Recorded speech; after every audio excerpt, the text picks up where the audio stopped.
আলহামদুলিল্লাহ রাব্বিল আলামিন ওয়াসসালাতু ওয়াসসালামু আলা সাইয়্যিদিল মুরসালিন আম্মা বাদ। আজকে আমরা সূরা বনী ইসরাইল থেকে পড়ব। সূরা বনী ইসরাইল 15 নম্বর পারা থেকে আজকে আমরা পড়ব। তো সূরা বনী ইসরাইলের প্রথম রুকুর আলোচ্য বিষয় হলো নবীজি সাল্লাল্লাহু আলাইহি ওয়াসাল্লামের ইসরা।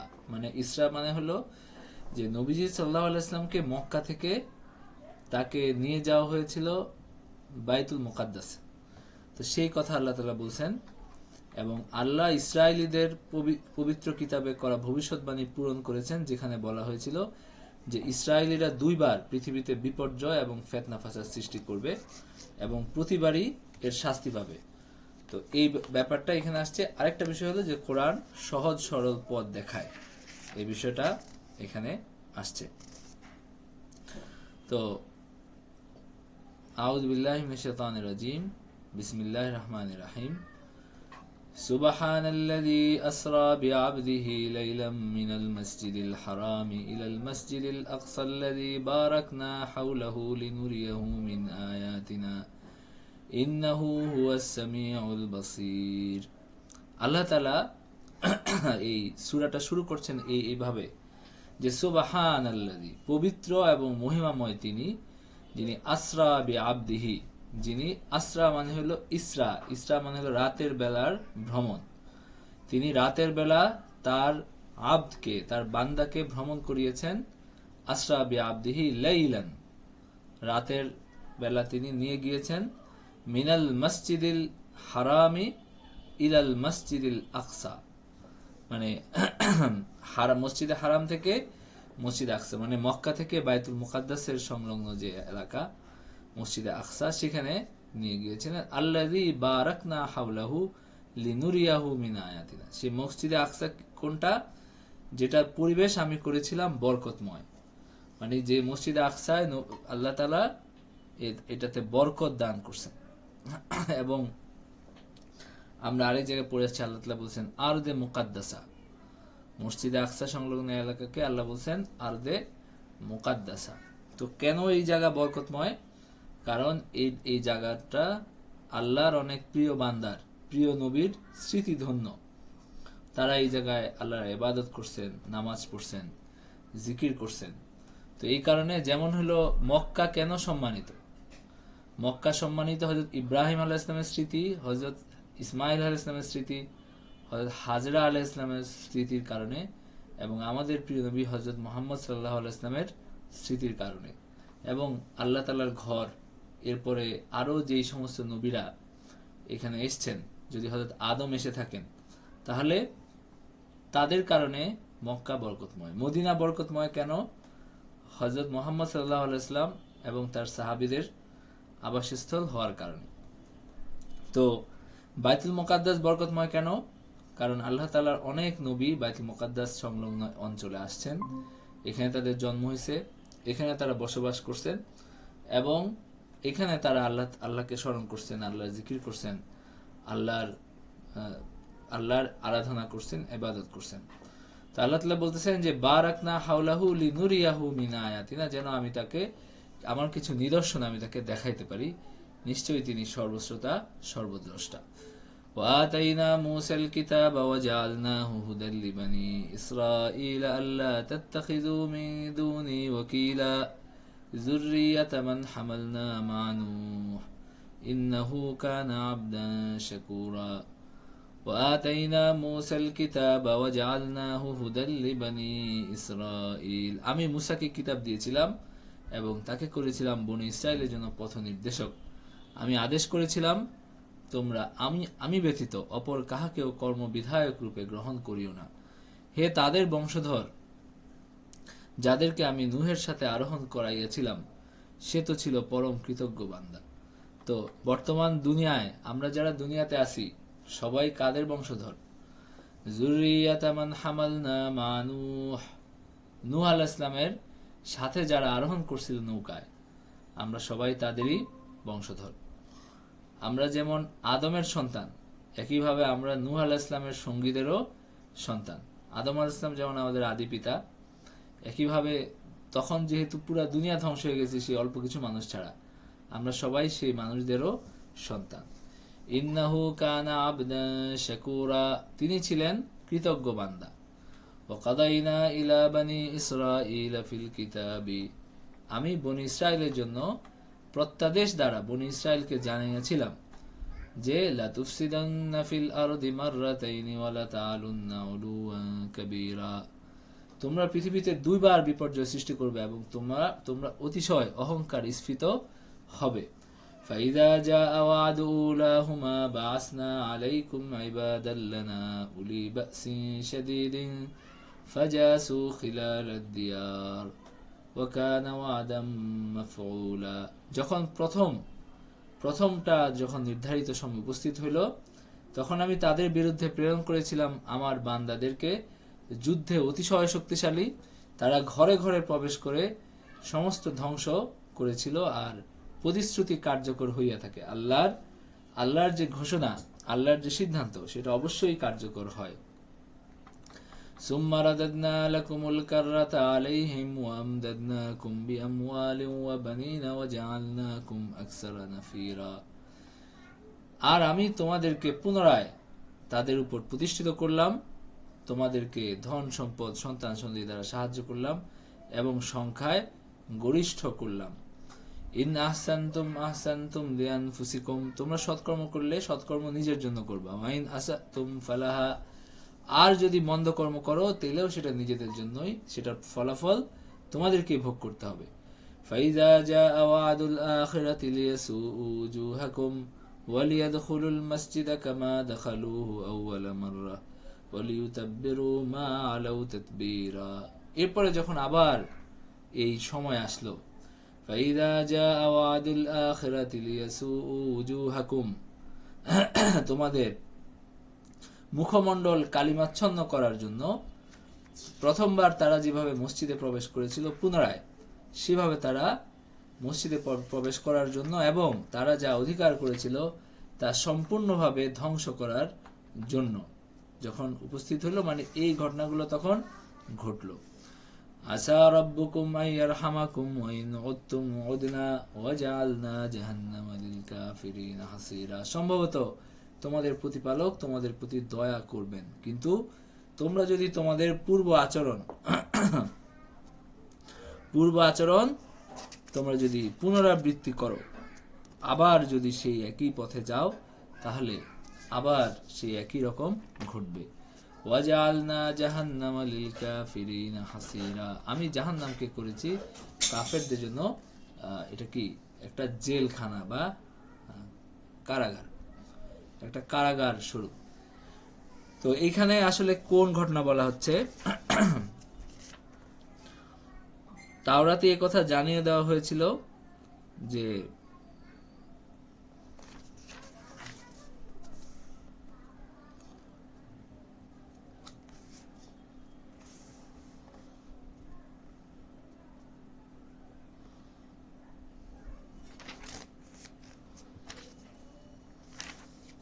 তাওরাত বা অন্য কোনো কিতাবে জানিয়ে দেওয়া হয়েছিল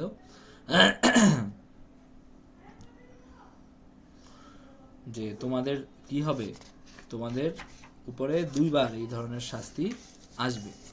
তো এরপরে তাদের উপরে কি হয়েছে, এইভাবে দুইবার শাস্তি আসছে।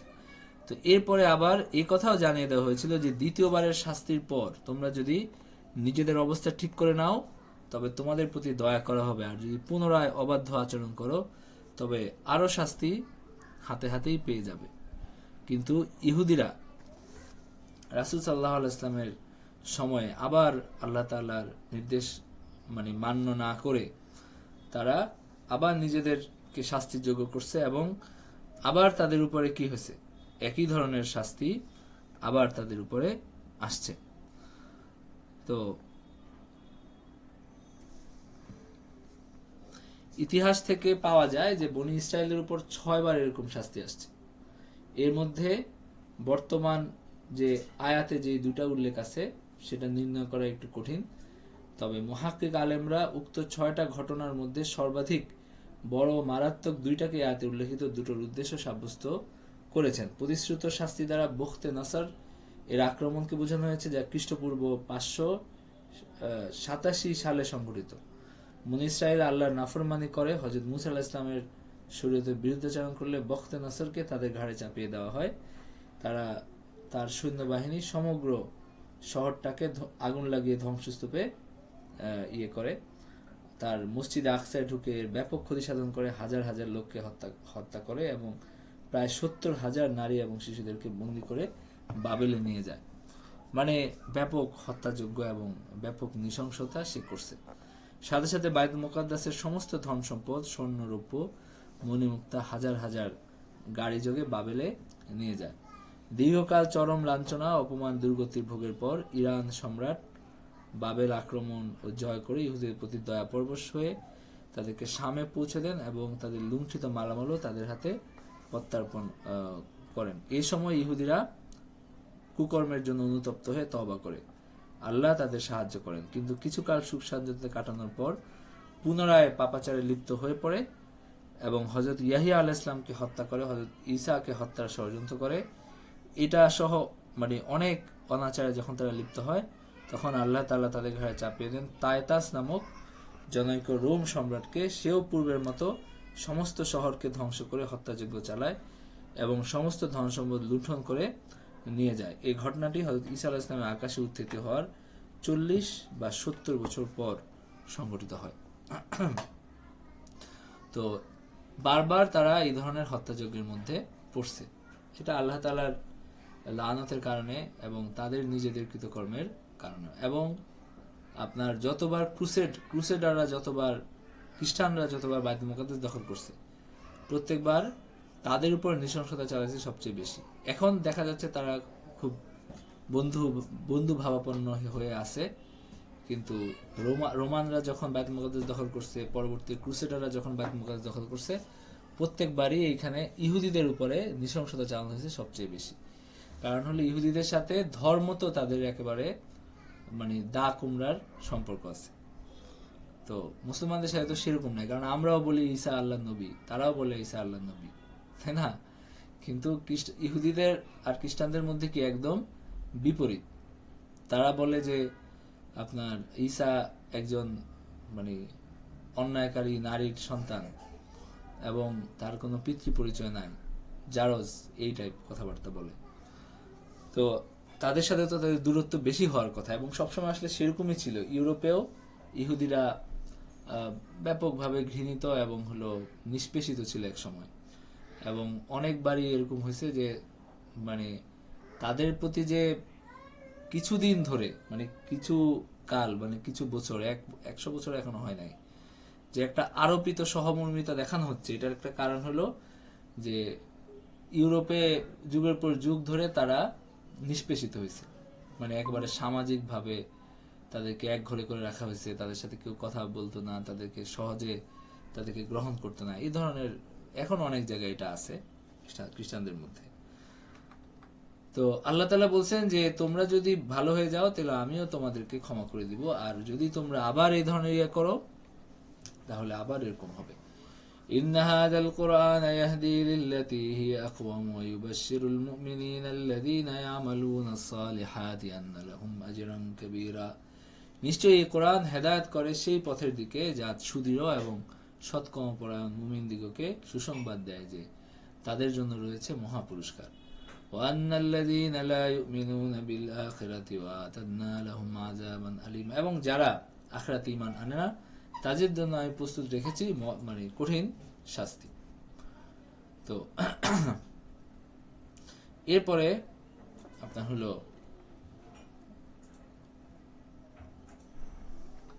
2 নম্বর রুকুতে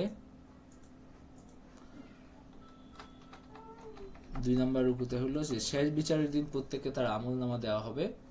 যে ব্যক্তি সঠিক পথে চলে সে তার নিজের ভালোর জন্যই করে, আর যে ভুল পথে যায় সে নিজেরই ক্ষতি করে। যে দুনিয়ার ক্ষণস্থায়ী জীবন উপকরণ সমূহ চায় তাকে তার দুনিয়াতেই দিয়ে দেওয়া হবে, কিন্তু আখিরাতে সে জাহান্নামের অধিবাসী হবে।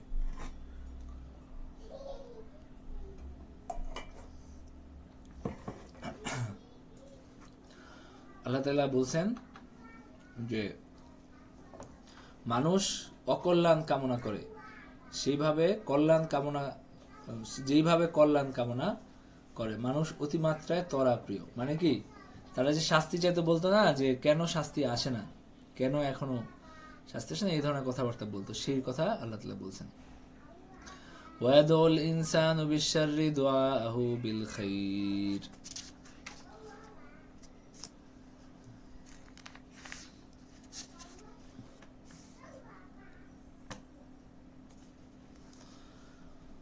وجعلنا الليل والنهار آيتين فمحونا آية الليل وجعلنا آية النهار مبصرة لتبتغوا فضلا من ربهم ولتعلموا عدد السنين والحساب وكل شيء فصلناه تفصيلا। আমি রাত এবং দিবসকে করেছি দুইটা নিদর্শন, এবং রাতের নিদর্শনকে অপসারিত করেছি এবং দিবসের নিদর্শনকে আলোকপ্রদ করেছি, যাতে তোমরা তোমাদের প্রতিপালকের অনুগ্রহ সন্ধান করতে পারো এবং যাতে তোমরা বর্ষ সংখ্যা ও হিসাব জানতে পারো, এবং আমি সবকিছু বিশদভাবে বর্ণনা করছি। তো তার মানে আল্লাহ তাআলা এই যে রাত এবং দিন, এটাকে আল্লাহ তাআলা কি বলছেন, দুইটা নিদর্শন বলছেন, যে ফামাহাউনা আয়াতাল লাইলি ওয়া জাআলনা আয়াতান নাহারি মুবসিরাতান, মানে রাতকে আল্লাহ একরকম বানাইছেন, দিনকে একরকম বানাইছেন। রাত্রে বিশ্রামের জন্য বানাইছেন, দিনকে আলোকময় করছেন, যেন মানুষ কি করতে পারে, জীবিকা অনুসন্ধান করতে পারে, নিজেদের ফল ফসল উৎপাদন করতে পারে, নিজের জীবনে বেঁচে থাকার উপায় উপকরণ খুঁজে বের করতে পারে। আর প্রত্যেক মানুষকে তার মানে কর্মফল এটা তাকে ঝুলিয়ে দেওয়া হয়েছে, তাকে গলার মধ্যে কি করা হয়েছে, ঝুলিয়ে দেওয়া হয়েছে। এবং কিয়ামতের দিন আমি তার জন্য বের করব এক কিতাব, যেখানে সে পাবে সবকিছু উন্মুক্ত। এরপরে তাকে বলা হবে কি, যে তুমি তোমার এই আমলনামা পাঠ করো এবং তোমার হিসাব নিকাশের জন্য তুমি নিজেই যথেষ্ট, দেখো তুমি কি করে আসছো, আসলে কি আমাদের আমলনামায় কিছু আছে। তো দেখা যাবে যে কিছুই নাই, তো তখন আল্লাহ তাআলার দয়া ছাড়া আর কি থাকবে না, কোনো উপায় থাকবে না। فمن اهتدى فإنما يهتدي لنفسه ومن ضل فإنما يضل عليها ولا تزر وازرة وزر أخرى। আর ওই যে আমরা বললাম যে হেদায়েত পায়, যে হেদায়েত লাভ করে, সে নিজের জন্যই সেটা করে, আর যে দূরে থাকে, যে হলো পথভ্রষ্ট হয়, তার ফলও তার নিজেরই ভোগ করতে হবে, এবং একজনের ফল আরেকজন ভোগ করবে না। তো আল্লাহ যদি চাইতেন তাহলে সমৃদ্ধশালী ব্যক্তিদেরকে সৎকর্ম করতে, আমি যখন কোন জনপদ ধ্বংস করতে চাই তখন তার সমৃদ্ধশালী ব্যক্তিদেরকে সৎকর্ম করতে আদেশ করি, কিন্তু তারা সেখানে অসৎকর্ম করে, তারপর তার প্রতি দণ্ডাজ্ঞা ন্যায়সঙ্গত হয়ে যায় এবং আমি উহা সম্পূর্ণভাবে বিধ্বস্ত করি। মুত্রাফিন যারা কি, যারা সমৃদ্ধশালী, যারা সুবিধাপ্রাপ্ত, মানে যারা খুব শান শওকতের সাথে আছে, তারা কি চায় না, নতুন কিছু চায় না। সাধারণত এইসব লোকজন নতুন কিছু গ্রহণ করতে পারে না, বরং তারা যে ব্যবস্থায় তারা ব্যাপকভাবে দুর্নীতি করতে পারতেছে, লুটপাট করতে পারতেছে, সেটাই তারা ধরে রাখতে চায়। তো এদেরকে আমি যখন বলি, দাওয়াত দেই, তারা গ্রহণ করে না, তখন কি করা হয়, ওই জনপদটা ধ্বংস করে দেওয়া হয়। ওয়াকাম আহলাকনা মিনাল কুরুনি মিন বাদি নূহ ওয়া কাফা বিরাব্বিকা বিযুনুবি ইবাদিহি খাবীরাম বাসীরা। আর আল্লাহ তাআলা নূহ আলাইহিস সালামের পরে অনেক মানব গোষ্ঠী আল্লাহ তাআলা ধ্বংস করে দিয়েছেন। এবং কেউ যদি আশু সুখ সম্ভোগ কামনা করে, মানে দুনিয়ার শান্তি চায়, দুনিয়ার সুখ সমৃদ্ধি চায়, আল্লাহ তাকে দুনিয়ার সুখ সমৃদ্ধি দান করেন, তারপরে আখেরাতে সে জাহান্নামের শাস্তির মুখোমুখি হয়। আর যে আখেরাত চায় এবং সেই জন্য চেষ্টা করে এবং মুমিন হয়, তাহলে তার চেষ্টা এটা পুরস্কার যোগ্য হয়। ওয়াকুল্লান নুমিদ্দু হাউলাই ওয়া হাউলাই মিন আতাই রাব্বিক ওয়া মা কানা আতাউ রাব্বিকা মাহজুরা। তোমার প্রতিপালক তার দান দ্বারা তাদেরকে সাহায্য করেন এবং তোমার প্রতিপালকের দান অবারিত। তারপরে লক্ষ্য করো আমি কিভাবে উহাদের এক দলকে অপর দলের উপর শ্রেষ্ঠত্ব দিয়েছি। আখিরাত তো নিশ্চয়ই মর্যাদার মহত্তর ও গুণে শ্রেষ্ঠতর। উনদুর কাইফা ফাদ্দালনা বা'দাহুম আলা বা'দ ওয়ালাল আখিরাতু আকবারু দারাজাতিন ওয়া আকবারু তাফযীলা। আখিরাত নিশ্চয়ই মর্যাদায় মহত্তর এবং গুণে শ্রেষ্ঠতর। মানে আখিরাতই কি উত্তম, আখিরাতের জন্য প্রচেষ্টা করাটাই লাভজনক। ওয়ালা তাজআল মা'আল্লাহি ইলাহান আখারা ফাতাকুদা মাজমুমান মাখযুলা। আল্লাহর সাথে কোনো ইলাহ সাব্যস্ত করো না, তাহলে নিন্দিত এবং লাঞ্ছিত হবে। তো এর উপর আলোচ্য বিষয়গুলো খুব স্পষ্ট। এরপরে আল্লাহ তাআলা নির্দেশ দিচ্ছেন বাবা মায়ের সাথে সৎকর্ম করতে, বাবা মায়ের সাথে ভালো আচরণ করতে, যে আল্লাহ ছাড়া কার আনুগত্য করো না, পিতামাতার আনুগত্য করো, আত্মীয় স্বজন এবং সমাজের সবার সাথে ভালো ব্যবহার করো। এটা মুমিনদের প্রতি আল্লাহ তাআলার নির্দেশ।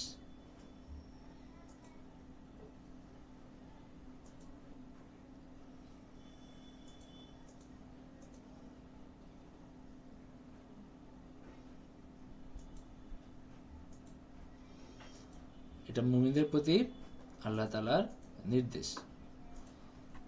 وقضى ربك ألا تعبدوا إلا إياه وبالوالدين إحسانا إما يبلغن عندك الكبر أحدهما أو كلاهما فلا تقل لهما أف ولا تنهرهما وقل لهما قولا كريما।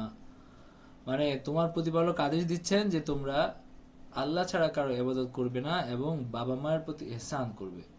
তোমার কাছে যদি বাবা মা কেউ বৃদ্ধ অবস্থায় উপনীত হয়, একজন অথবা দুইজন, তাহলে বিরক্তি প্রকাশ করো না উফ বলে।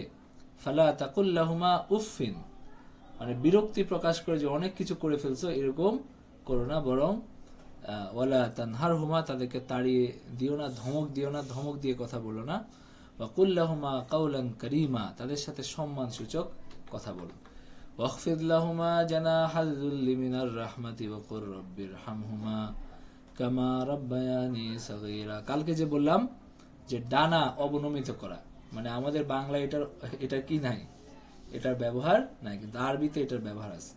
ওয়াখফিদ লাহুমা জানাহাল যুল্লি মিনার রাহমাতি, তাদের জন্য নম্রতার, রহমতের পক্ষপুট, মানে ডানা অবনমিত করো। নম্রতার পক্ষপুট অবনমিত মানে কি, মানে তাদেরকে খুব নম্রভাবে সম্মানের সাথে তাদেরকে রাখো। ওয়াকুর রাব্বিরহামহুমা কামা রাব্বায়ানি সাগীরা, এবং বলো যে হে আমার রব, ইরহামহুমা, তাদের প্রতি দয়া করেন, কামা রাব্বায়ানি সাগীরা, যেভাবে ছোট অবস্থায় তারা আমাকে প্রতিপালন করছে। তো এই যে কোরআনের দুইটা আয়াত, আপনারা কোরআন পড়ে আসছেন যে আল্লাহ তাআলা কোনো কিছু কি বলেন না, মানে অনেক বেশি স্পষ্ট করে বলেন না এবং অনেক বেশি বলেন না। কোরআনে স্টাইলটা অন্যরকম, যে এখানে কোনো মানে বিশেষ করে জাগতিক কোনো বিষয়ে যে অমুককে অধিকার দিতে হবে, এই বিষয়ে অনেক বেশি কথা বলা হয় না, ঠিক আছে। কিন্তু এই যে আপনার হলো বাবা মায়ের সম্পর্কে দুইটা আয়াত পরপর, আরো অনেক জায়গা আছে, কিন্তু এখানে যেভাবে বলা হয়েছে এর চেয়ে গুরুত্ব দিয়ে আর বলা, মানে কোরআনে এত বেশি গুরুত্ব অন্য অনেক ব্যাপারেই নাই। তো সুতরাং এটা যে খুবই গুরুত্বপূর্ণ বিষয়, এটা আমাদের বোঝা উচিত। রব্বুকুম আ'লামু বিমা ফি নুফুসিকুম ইন তাকুনু সালিহিন ফাইন্নাহু কানা লিল আওয়াবিন গফুরা। তোমাদের প্রতিপালক তোমাদের অন্তরে যা আছে তা ভালো জানেন। যদি তোমরা সৎকর্মপরায়ণ হও, তবেই তো তিনি আল্লাহ অভিমুখীদের প্রতি অতিশয় ক্ষমাশীল।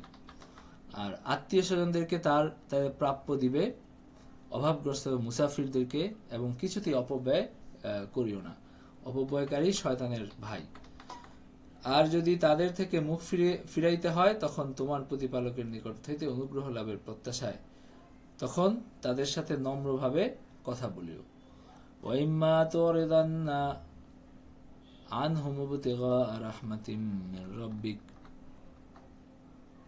মানে যদি মানে একজন কেউ মানে চাইতে আসছে, কেউ ভিক্ষা চাইতে আসছে বা দান চাইতে আসছে, সদকা চাইতে আসছে, যদি দেওয়া সম্ভব না হয়, তাহলে তাদেরকে কি বলো, নম্রভাবে কথা বলো। বিরক্ত হয়ে আয় যান যান এভাবে বলা ঠিক না। অনেকে এরকম করে, কিন্তু দেখেন আল্লাহ তাআলা সরাসরি নির্দেশ দিচ্ছেন, এটা কোনোভাবেই কি বিষয় না, তুচ্ছ কোনো বিষয় না। হয় আপনি তাকে দিবেন অথবা ভালোভাবে বলবেন। আল্লাহ তাআলা বলছেন ফাকুল্লাহুম কাউলাম মাইসুরা, ভালোভাবে বলো। আরেক আয়াতে আছে যে সূরা বাকারায় কাউলুম মারুফু ওয়া মাগফিরাতুন খায়রুম মিন সাদাকাতিন ইয়াতবাউহা আযা। সুন্দর কথা বলা এটা এমন সদকা থেকে উত্তম যেটার সাথে কি থাকে, যেটার সাথে কষ্ট থাকে। মানে আপনি কাউকে সদকা দিয়ে তাকে খোটা দিয়ে অথবা তাকে হলো করে মানে কষ্ট দিয়ে যে সদকা হয় সেটার চেয়ে বরং ভালোভাবে কথা বলে বিদায় দেওয়া এটা দরকার। তো ফকিরদেরকে যদি আপনি কিছু না দেন তাহলে অন্তত ভালোভাবে কথা বলা উচিত, যে ভাই আজকে এখন কিছু নাই, ঠিক আছে পরে আসেন, মাফ করেন।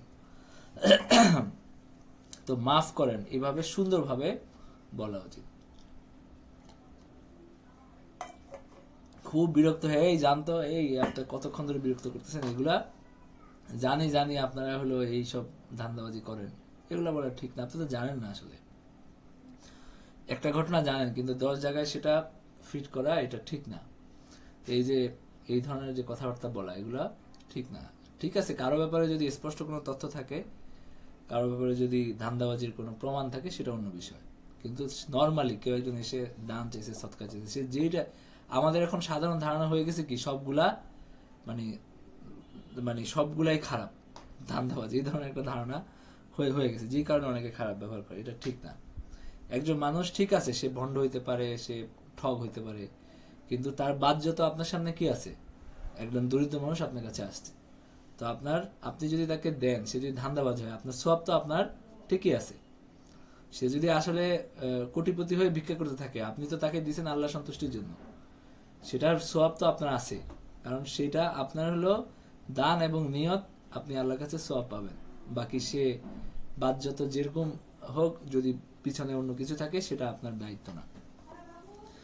তো যদি আপনি হলো অন্যায়ভাবে খারাপ আচরণ করেন, তো তখন কিন্তু আল্লাহ তাআলার কাছে আপনি দায়ী হবেন। তো সুতরাং বাহ্যত একজন মানুষ দরিদ্র, সে সদকা চাচ্ছে, তাকে ভালোভাবে নম্রভাবে আচরণ করা উচিত। আল্লাহ তাআলা বলেন ফাকুল্লাহুম কাউলাম মাইসুরা ওয়ালা তাজআল ইয়াদাকা মাগলুলাতান ইলা উনুকিকা ওয়ালা তাবসুতহা কুল্লাল বাসতি ফাতাকুদা মালুমান মাহসুরা। এখানে খুবই গুরুত্বপূর্ণ একটা উপদেশ আল্লাহ তাআলা দিবেন, যে তোমার হাতকে সম্পূর্ণ আবদ্ধ করে রাখবে না, আবার তাহা সম্পূর্ণ প্রসারিত করবে না। এখানে ইয়াতে ইঙ্গিতপূর্ণ ভাষায় কি বলা হচ্ছে, যে তুমি একেবারে দান না করে একেবারে কৃপণ হয়েও না, আবার সবকিছু দিয়ে দিও না। সবকিছু দিয়ে দিলে ফাতাকুদা মালুমান মাহসুরা, তুমি তিরস্কৃত এবং নিঃস্ব হয়ে পড়বে। এরকম দান করা আল্লাহ তাআলা পছন্দ করেন না। ওই যে সূরা বাকারায় গেছে না, ইয়াসআলুনাকা মাযা ইউনফিকুনা কুলিল আফওয়া।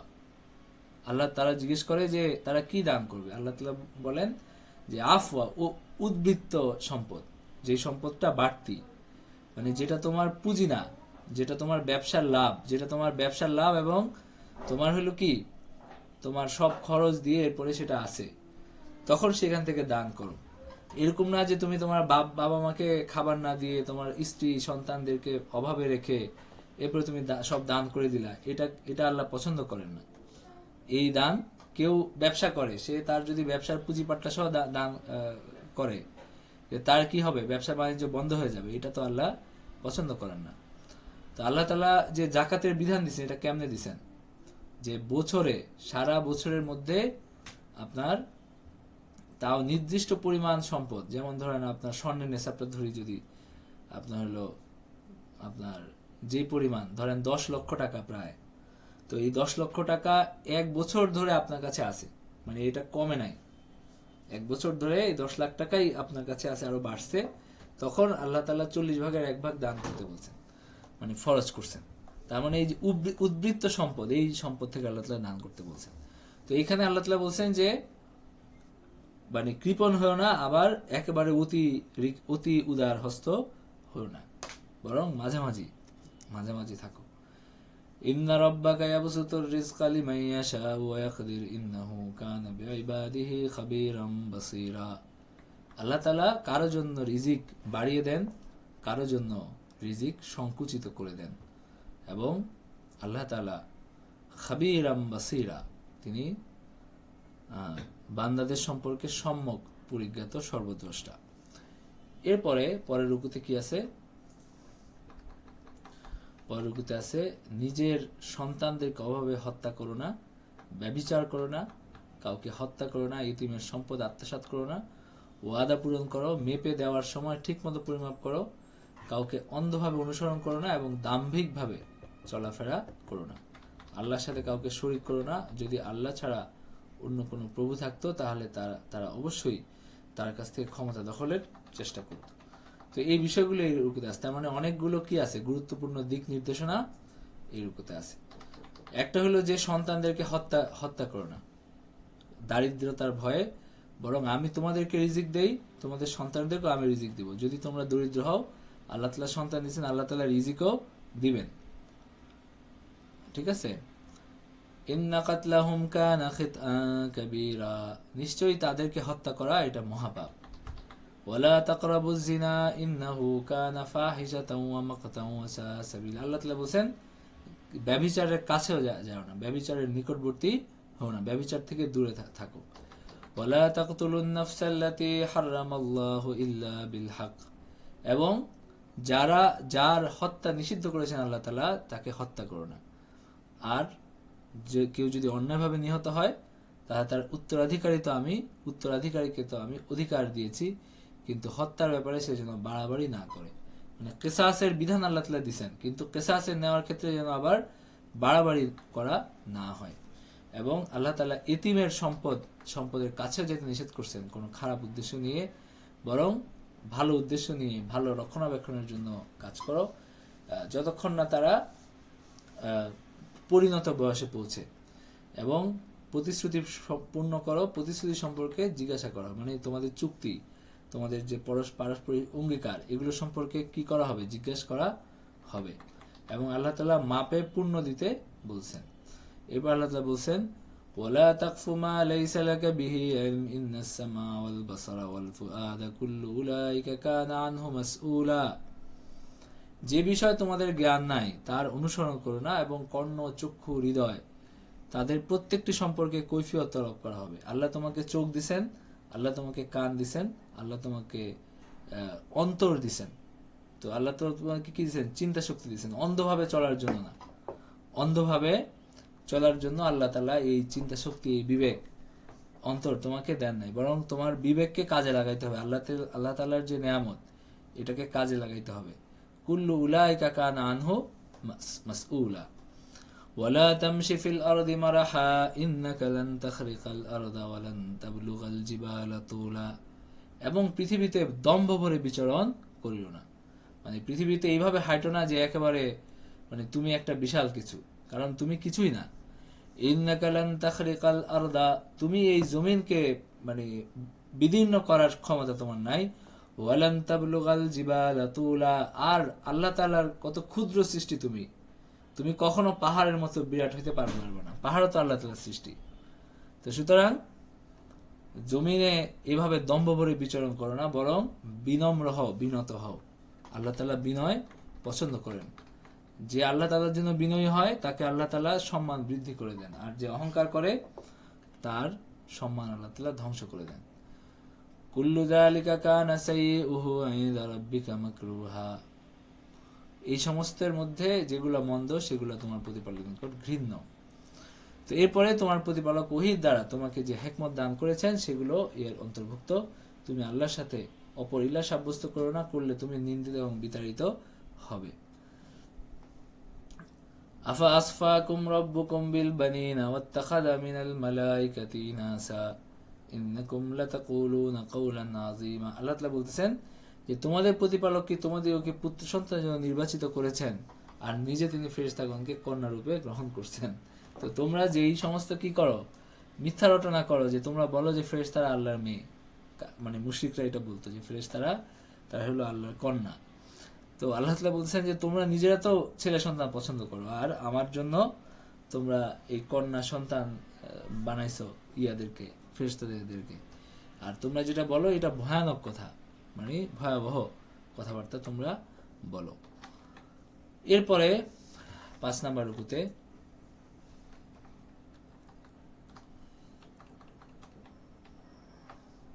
আখিরাতের প্রতি বিশ্বাস কোরআন বোঝার জন্য জরুরি, মৃত্যু পরেও জীবন আছে। এই দুটো বিষয় এখানে আসছে যে ওয়ালাকাদ সাররাফনা ফি হাযাল কুরআনি লিয়াযাক্কারু ওয়ামা ইয়াজিদুহুম ইল্লা নুফুরা। আর অবশ্যই আমি এই কোরআন বহু বিষয় বারবার বিবৃত করেছি যাতে তারা উপদেশ গ্রহণ করে। এই কোরআনে বহু বিষয় বারবার বিবৃত করছি যেন তারা উপদেশ গ্রহণ করে, কিন্তু তাতে তাদের বিমুখতায় বৃদ্ধি পায়।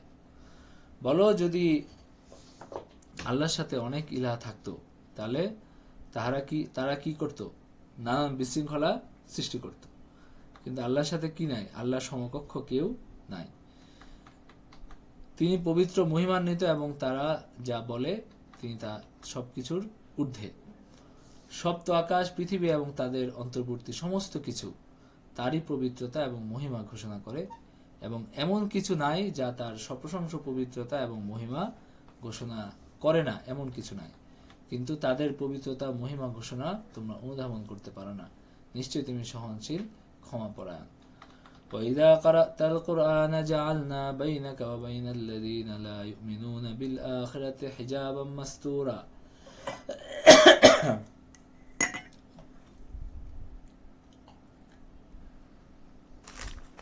তোমরা যখন কোরআন পড়ো তখন যারা ঈমান রাখে না আখিরাতের প্রতি তাদের এবং তোমাদের মাঝখানে কি একটা প্রচ্ছন্ন পর্দা থাকে। তার মানে কোরআন বোঝার জন্য ঈমান, আখিরাতের উপর ঈমানটা জরুরি। এবং তাদের অন্তরে কি থাকে? একটা আবরণ দেওয়া থাকে, তারা উপলব্ধি করতে পারে না। এবং আমি তাদেরকে বধির করেছি,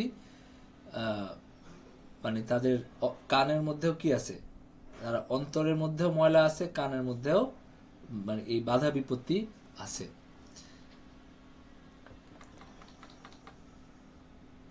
তারা কান পেতে তোমার কথা শুনে, কিন্তু এবং কেন কেন কান পেতে শুনে তাও আমি ভালো করে জানি, এবং এও জানি যে গোপনে আলোচনাকালে জালেমরা বলে তোমরা তো এক জাদুগ্রস্ত ব্যক্তির অনুসরণ করছো।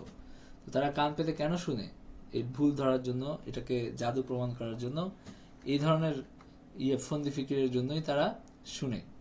এবং তারা উদাহরণ দেয়, আল্লাহ তাআলা বলছেন যে তারা পথভ্রষ্ট হয়েছে, ফলে তারা পথ পাওয়ার কোনো সম্ভাবনা নাই। এবং তারা বলে যে আমরা অস্থিতে পরিণত ও চূর্ণ বিচূর্ণ হইলেও কি নতুন সৃষ্টির উপরে উত্থিত হব। মানে তারা কি করতো না? আখিরাতে বিশ্বাস করতো না। তারা বলতো যে আমরা জমিনে মিশে যাব মৃত্যু পরে, তো আমরা কিভাবে আবার জীবিত হব?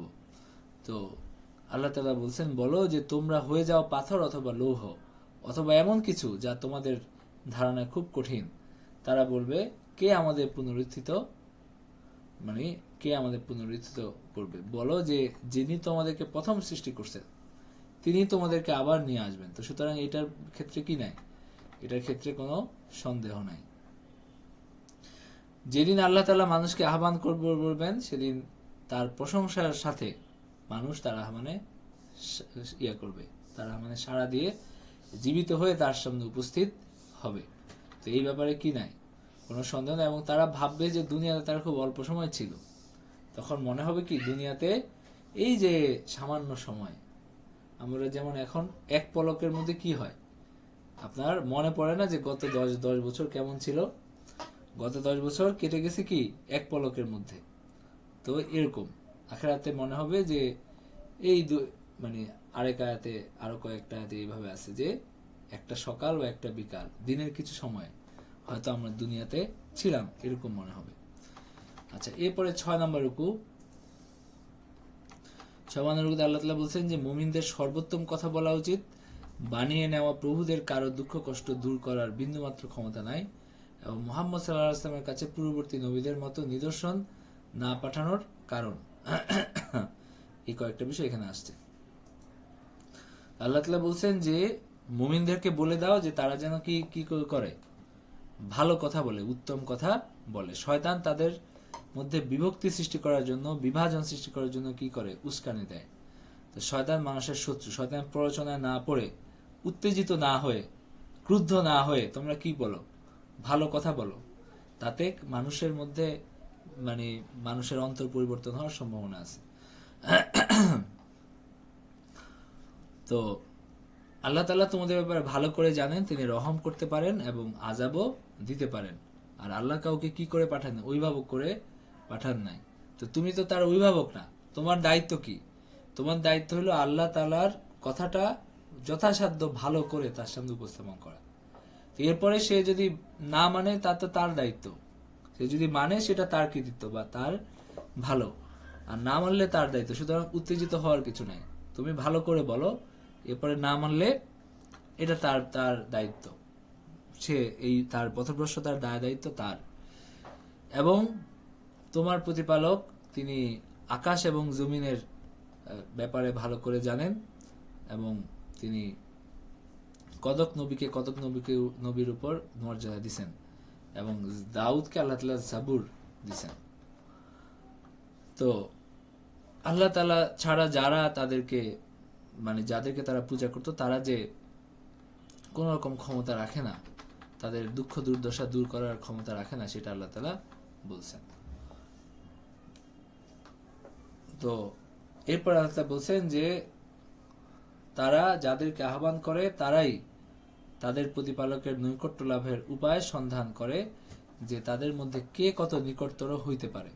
মানে তারা যে ধরনের দরবেশ অথবা ফেরেশতাদের পূজা করে, তারা তো আল্লাহ তাআলার নৈকট্য চায়। তো তোমরাও আল্লাহ তাআলার নৈকট্য চাও, সেটা না করে তাদের ওসিলা তালাশ করে লাভ নাই। এই ধরনের ওসিলায় কোনো কাজ হওয়ার কোনো সম্ভাবনা নাই।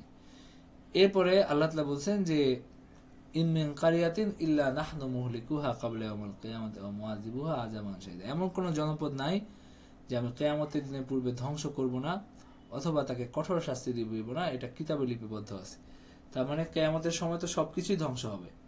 এরপরে কিয়ামতের আগে এই আল্লাহ তাআলার শাস্তি বিভিন্ন এই জনপদের উপরে আসবে। এবং আল্লাহ তাআলা কেন আয়াত পাঠান না, কারণ পূর্ববর্তী যে কাছে এরকম আয়াত যখন আসছে তখন তারা কি করছে, তারা এটা অস্বীকার করছে, এবং এটার কারণ এটা তাদের ধ্বংস এবং শাস্তির কারণ হয়েছে। তো এই কারণে আল্লাহ তাআলা তোমাদেরকে কি করছেন, সময় দিচ্ছেন, যে তোমরা এই ধরনের কোন আয়াতের অপেক্ষা না করে, মানে নিদর্শন অপেক্ষা না করে, মুজিজা অপেক্ষা না করে তোমরা ঈমান আনো কিনা। যদি ঈমান আনো সেটা তোমাদের লাভ, আর যদি আয়াত চলে আসে তখন আর কি থাকে না, সময় থাকে না। যেমন আল্লাহ তাআলা বদরে তারা নিদর্শন দেখছে, অনেক মানুষ ওই আকাশে ফেরেশতারা উড়ে বেড়াচ্ছে, এটাও তারা দেখছে, কিন্তু তখন আর কি হয় নাই, কোনো লাভ হয় নাই। তখন তারা যখন শাস্তি চলে আসছে তখন আর কোনো লাভ হয়নি। যদি আমরা তোমাকে বলি যে তোমার রব ইন্না রাব্বাকা আহাতা বিন নাস, তোমার প্রতিপালক মানুষকে পরিবেষ্টন করে আছেন, এবং আমি যে দৃশ্য তোমাকে দেখাইয়াছি, যে দৃশ্য আমি তোমাকে দেখাইয়াছি, মানে মেরাজের রাত্রে যে দৃশ্য দেখানো হয়েছে, বা মানে এটা ওই কথা বলা হচ্ছে যে মেরাজের রাত্রে যে দৃশ্য দেখানো হয়েছে, এটাকে আমি কি করছি, মানুষের জন্য পরীক্ষার কারণ বানাইছি। আর কোরআনে উল্লেখিত অভিশপ্ত বৃক্ষটিও কেবল মানুষের পরীক্ষার জন্য। অভিশপ্ত বৃক্ষ কোনটা? জাকুম, যেটা জাহান্নামে পাপীদের খাদ্য হবে, সেই বৃক্ষের কথা বলা হয়েছে। তো এবং আমি তাদেরকে ভীতি প্রদর্শন করি, কিন্তু তারা এটা তাদের অবাধ্যতা বৃদ্ধি করে। তো সুতরাং এটা কি নাই, আপনার হলো আল্লাহ তাআলা এখানে এই আয়াতে কি বলছেন, এই রুকুতে আল্লাহ তাআলা বলছেন ভালো কথা বলতে, মানে মানুষের সাথে ভালো আচরণ করতে, ভালোভাবে দিনের দাওয়াত দিতে, কোনো বাড়াবাড়ি করার প্রয়োজন নাই, জোর জবরদস্তি করার প্রয়োজন নাই, কারোর সাথে কি খারাপ আচরণ করার প্রয়োজন নাই, রূঢ় কথা বলার প্রয়োজন নাই, কারণ কাউকে আল্লাহ কারো অভিভাবক বানান নাই। সবাইকে নিজের দায় দায়িত্ব, নিজের কাজের দায় দায়িত্ব সবার নিজের। তো সুতরাং আল্লাহ তাআলা বলছেন যে তোমরা ভালোভাবে কি করো, দাওয়াত দাও, এবং আল্লাহ তাআলার যে শিরকের বিরুদ্ধে এবং তার তাওহীদের পক্ষে আল্লাহ তাআলা এখানে কিছু কথাবার্তা বলছেন। এরপরে আল্লাহ তাআলা 7 নম্বর রুকুতে শয়তান মানুষের সাথে তার শত্রুতা এবং মানুষকে পথভ্রষ্ট করার জন্য তার শপথ, এই যে আদম আলাইহিস সালামের সময়, এবং আল্লাহ তোমাদের জন্য ভূপৃষ্ঠ এবং সমুদ্রের যানবাহনের ব্যবস্থা করছেন, এই বিষয়টা ওই রুকুতে আসছে। وَإِذْ قُلْنَا لِلْمَلَائِكَةِ اسْجُدُوا لِآدَمَ فَسَجَدُوا إِلَّا إِبْلِيسَ قَالَ أَسْجُدُ لِمَنْ خَلَقْتَ طِينًا। স্মরণ করো যখন ফেরেশতাদেরকে আমি বললাম যে আদমকে সিজদা করো, তখন সবাই সিজদা করলো, কিন্তু ইবলিস সিজদা করলো না, বলল যে মাটি থেকে তুমি তৈরি করছো এরকম একটা ইয়াকে আমি কেন সিজদা করব।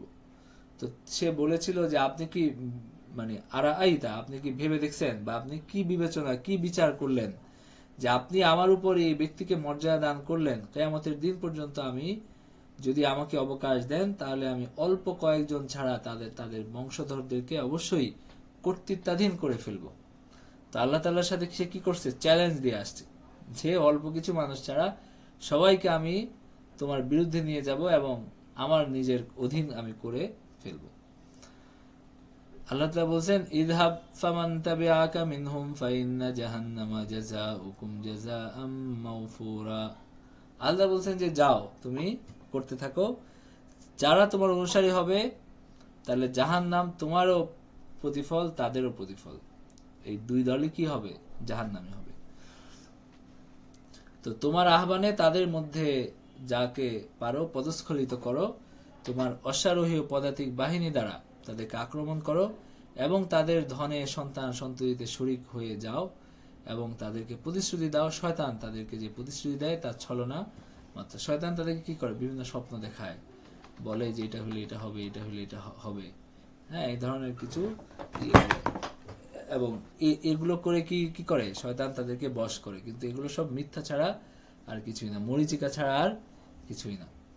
তো তোমাদের প্রতিপালক আল্লাহ তাআলার আরেকটা কুদরতের কথা বলছেন যে সমুদ্রে নৌযান পরিচালিত করেন এবং সেখানে তোমরা কি করতে পারো, আল্লাহ তাআলার ফজল অনুগ্রহ সন্ধান করতে পারো, ব্যবসা বাণিজ্যে যাইতে পারো, শিকার করতে পারো, আরো অনেক কিছু আছে।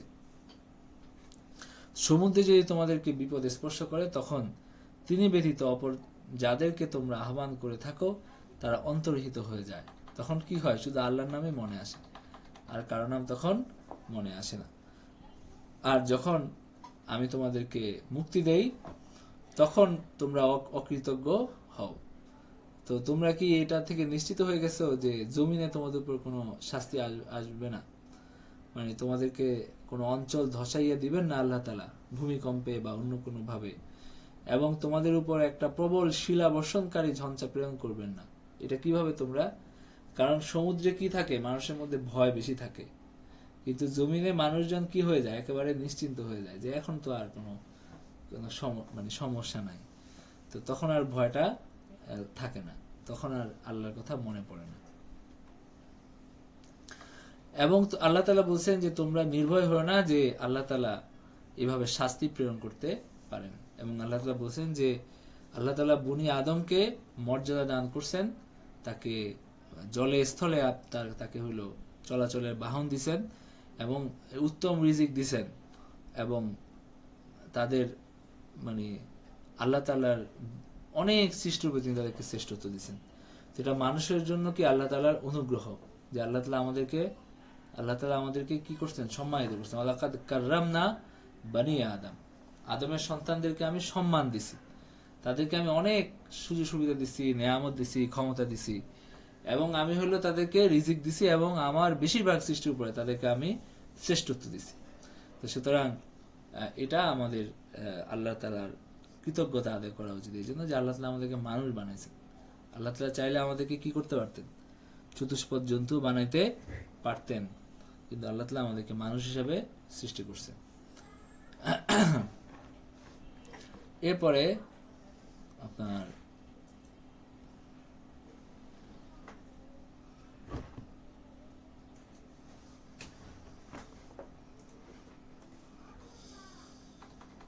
আট নম্বর রুকুতে কি আছে, যে প্রত্যেকটা দল এবং তার নেতাদের জবাবদিহি করতে হবে, ইসলামী আইন এবং নিয়ম নীতির ব্যাপারে কোনো আপোষ রফা করা যাবে না।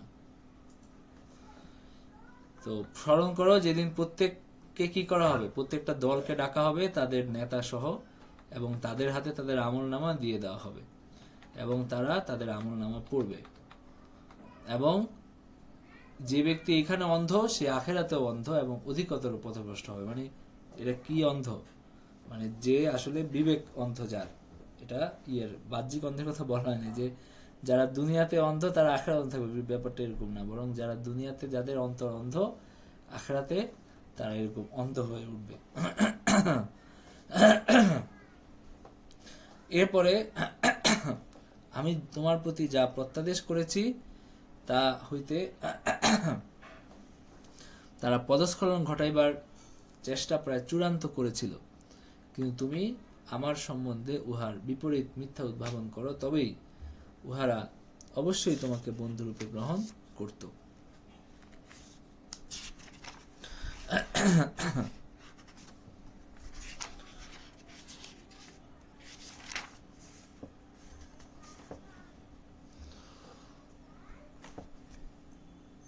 এখানে একটা শাহনুজুল আছে রুকুতে এই আয়াতের, যে নবীর কাজ কি হয় না, শরীয়তের বিরুদ্ধ হয় না। সুতরাং তিনি আতে শাহনুজুল সম্পর্কে বিস্তারিত বর্ণনা হলো যে আরবের মুশরিকরা বিভিন্নভাবে নবীজি সাল্লাল্লাহু আলাইহি ওয়াসাল্লামকে প্রতারিত করতে চেয়েছিল। তারা বলেছিল যে আপনার কাছ থেকে দরিদ্রকে তাড়িয়ে দিলে আমরা মুসলমান হব। কখনো তারা বলল মূর্তি পূজা সম্পর্কিত আয়াতগুলো কোরআন থেকে বের করে দিলে আমরা আপনার অনুসরণ করব। কখনো হুকুমত এবং সুন্দরী রমণীর লোভ দেখাতো, যে আপনাকে আমরা হলো আরবের সবচেয়ে সুন্দরী নারীর সাথে আমরা আপনাকে বিয়ে দিব, অথবা আমরা আপনাকে রাজা বানাবো, মক্কার রাজা। তো এরকম বিভিন্ন তারা নিয়ে আসতো। কিন্তু আল্লাহ তাআলা তাআলার নবী তো তাদের এই সমস্ত ধোকার মধ্যে পড়ার কোনো কারণ নাই। তো তিনি এই সমস্ত ধোকার মধ্যে পড়েন নাই। তো আমি যদি তোমার প্রতি যা প্রত্যাদেশ করেছি তা থেকে তারা পদস্খলন ঘটাইবার চেষ্টা প্রায় চূড়ান্ত করিয়াছিল, যাহাতে তুমি আমার সম্বন্ধে তার বিপরীত মিথ্যা উদ্ভাবন করো, যে তুমি হলো আমি যা বলছি সেটার বিপরীত যেন তুমি বানিয়ে তাদেরকে বলো, বা তুমি যেন কোরআনে এই ধরনের কিছু বানাও, তবে উহারা অবশ্যই তোমাকে বন্ধুরূপে গ্রহণ করত, এরকম একটা কথা তারা বলে। তো আমি তোমাকে অবিচলিত না রাখলে তুমি তাদের দিকে প্রায় কিছুটা ঝুঁকে পড়তে। মানে আল্লাহ তাআলা বলতেছেন যে যদি আমি তোমাকে না ধরে রাখতাম, অবিচল না রাখতাম, তার মানে আল্লাহ তাআলা তৌফিক ছাড়া আল্লাহ নবীও কি করতে পারেন না, দিনের উপর থাকতে পারেন না। আল্লাহ তাআলার তৌফিকটা জরুরি। তো আমাদের জন্য আসলে কত বেশি জরুরি এটাও বোঝা যায় আয়াত থেকে। তো তাহলে অবশ্যই তোমাকে আমি ইহজীবনে দ্বিগুণ এবং পরজীবনে দ্বিগুণ শাস্তি আস্বাদন করাইতাম। যদি তুমি আমার নবী হয়ে তাদের প্ররোচনায় পড়ে যদি কিছু করতা, তাহলে তোমার কি হইতো, ইহ জগতে এবং পরকালে কঠিন শাস্তি মুখোমুখি তুমি হইতা, কিন্তু সেটা আল্লাহ তাআলা হইতে দেন নাই। তারা তোমাকে দেশ থেকে উৎখাত করার চূড়ান্ত চেষ্টা করেছিল, তোমাকে সেটা হইতে বহিষ্কার করার জন্য। তাহলে তোমার পর তারাও সেটায় অল্পকাল টিকে থাকত। তো মানে হলো যে তারা তোমাকে যদি তাদের এলাকা থেকে বের করে দেয়, এরপরে কি তারা সেখানে টিকে থাকতে পারবে? ব্যাপারটা এরকম না। তখনও মক্কায় আছেন নবীজি। তো তারা যে পরে বের করে দিছে, পরে কয়দিন তারা টিকছে? যারা নেতা খেতা 2 বছরের মাথায় তারা সবাই কি বদরে একদম মরে টরে শেষ। আচ্ছা, এরপর আল্লাহ বলছেন যে আমার রাসূলগণের মধ্যে তোমার পূর্বে যাদেরকে আমি পাঠিয়েছিলাম তাদের ক্ষেত্রে ছিল এরকম নিয়ম। তুমি আমার নিয়মের মধ্যে কোনো কি পাবে না, পরিবর্তন পাবে না। তারা যখন সীমা লঙ্ঘনের চূড়ান্ত করবে, এরপর আল্লাহর শাস্তি আসবে, এটা আল্লাহ তাআলার নিয়ম। তো এখানে কি নাই, কোনো পরিবর্তন নাই। এরপরে 9 নম্বর রুকুতে আছে প্রতিদিন 5 ওয়াক্ত নামাজ এবং নবীর জন্য সাথে বাড়তি নফল নামাজ তাহাজ্জুদ, এবং কোরআন মুমিনদের জন্য নিরাময় এবং রহমত, এই বিষয়গুলো এখানে আসছে। আকিমিস সালাতা লিদুলুকিশ শামসি ইলা গাসাকিল লাইলি ওয়া কুরআনাল ফাজর, ইন্না কুরআনাল ফাজরি কানা মাশহুদা আকিমিস সালাতা, তোমরা নামাজ কায়েম করো লিদুলুকিশ শামসি, সূর্য হেলে পড়ার পর থেকে রাত্রির ঘন অন্ধকার পর্যন্ত, মানে জোহর এবং এশা। আগের একটা আয়াতে গেছে না যে তারাফাই নাহারি ওয়া যুলাফাম মিনাল লাইল, মানে আসর এবং ফজর। তো এখানে বলা হচ্ছে কি লিদুলুকিশ শামসি ইলা গাসাকিল লাইলি, রাত্রির ঘন অন্ধকার পর্যন্ত নামাজ কায়েম করবে। এবং তো আমি আপনাকে একটু আগে বললাম না যে কোরআনে কি বলে না, খুব স্পষ্ট করে কিছু বলে না যে এটা করতে হবে, এরকম স্পষ্ট করে খুব অল্প বিষয়ে কি আছে। তো আমি আপনাকে বলছি যে বাবা মার অধিকারের ব্যাপারে যে দুইটা আয়াত স্পষ্ট করে এবং কতটা গুরুত্ব দিয়ে আসছে, তো এটাকে কি করা যায় না, এটা গুরুত্বটা বোঝানোর জন্য আমি বলতেছি আর কি। তো দেখেন এখানে আল্লাহ তাআলা নামাজের নির্দেশ দিচ্ছেন, আকিমিস সালাতা লিদুলুকিশ শামসি ইলা গাসাকিল লাইলি ওয়া কুরআনাল ফাজর। দুলুকিশ শামসি, সূর্য হেলে পড়ার পর থেকে রাত্রির ঘন অন্ধকার পর্যন্ত নামাজ কায়েম করবে, এবং কায়েম করবে ফজরের নামাজ, ওয়া কুরআনাল ফাজর, ফজরের নামাজ, নিশ্চয়ই ফজরের নামাজ উপস্থিতির সময়। ওয়া মিনাল লাইলি ফাতাহাজ্জাত বিহি নাফিলাতাল লাক, এবং রাত্রে ফাতাহাজ্জাত বিহি, রাত্রে হলো কিছু অংশে তাহাজ্জুদ আদায় করবে, নাফিলাতান লাক, এটা তোমার জন্য অতিরিক্ত কর্তব্য। আসা আইয়া বা আসা কারাব্বুকা মাকামাম মাহমুদা, অচিরেই আমি তোমাকে প্রশংসিত স্থানে আমি তোমাকে নিয়ে যাব। আমরা বলি না যে ওয়া বাআসহু মাকামাম মাহমুদানিল্লাযী ওয়া'আদতা, কোথায় আমরা বলি এটা আপনাদের মুখস্থ হয়ে গেছে ওই যে আজানের দোয়া শুনে শুনে শুনে। আজান যখন আজান হয় আমাদের দেশে, আজানের পরে টিভিতে তারপরে রেডিওতে দোয়াটা বলে যে ওয়া বাআসহু মাকামাম মাহমুদানিল্লাযী ওয়া'আদতা, যে আপনি তাকে পাঠিয়ে দেন সেই প্রশংসিত স্থানে, যে প্রশংসিত স্থানের প্রতিশ্রুতি আপনি দিয়েছেন, নিশ্চয়ই আপনি প্রতিশ্রুতি ব্যতিক্রম করেন না। মানে ছোটকাল থেকে শুনতে শুনতে কি আমরা এটা মুখস্থ হয়ে গেছে। তো সেই প্রশংসিত স্থান কোনটা, এই যে এখানে যেটা বলা হচ্ছে, আসা আইয়াবা আসা কারাব্বুকা মাকামাম মাহমুদা, আল্লাহ অচিরেই তোমার রব তোমাকে সেই প্রশংসিত স্থানে, মানে জান্নাতের একটা বিশেষ স্তর, অতি উচ্চ একটা স্তর, সেই জায়গায় আল্লাহ তাআলা তোমাকে অধিষ্ঠিত করবেন, মর্যাদা দান করবেন। وقل رب أدخلني مدخل صدق وأخرجني مخرج صدق واجعل لي من لدنك سلطانا نصيرا, বলো হে আমার প্রতিপালক, আমাকে প্রবেশ করা কল্যাণের সাথে, আমাকে নিষ্ক্রান্ত করা কল্যাণের সাথে, এবং তোমার নিকট থেকে আমাকে দান করো সাহায্যকারী শক্তি।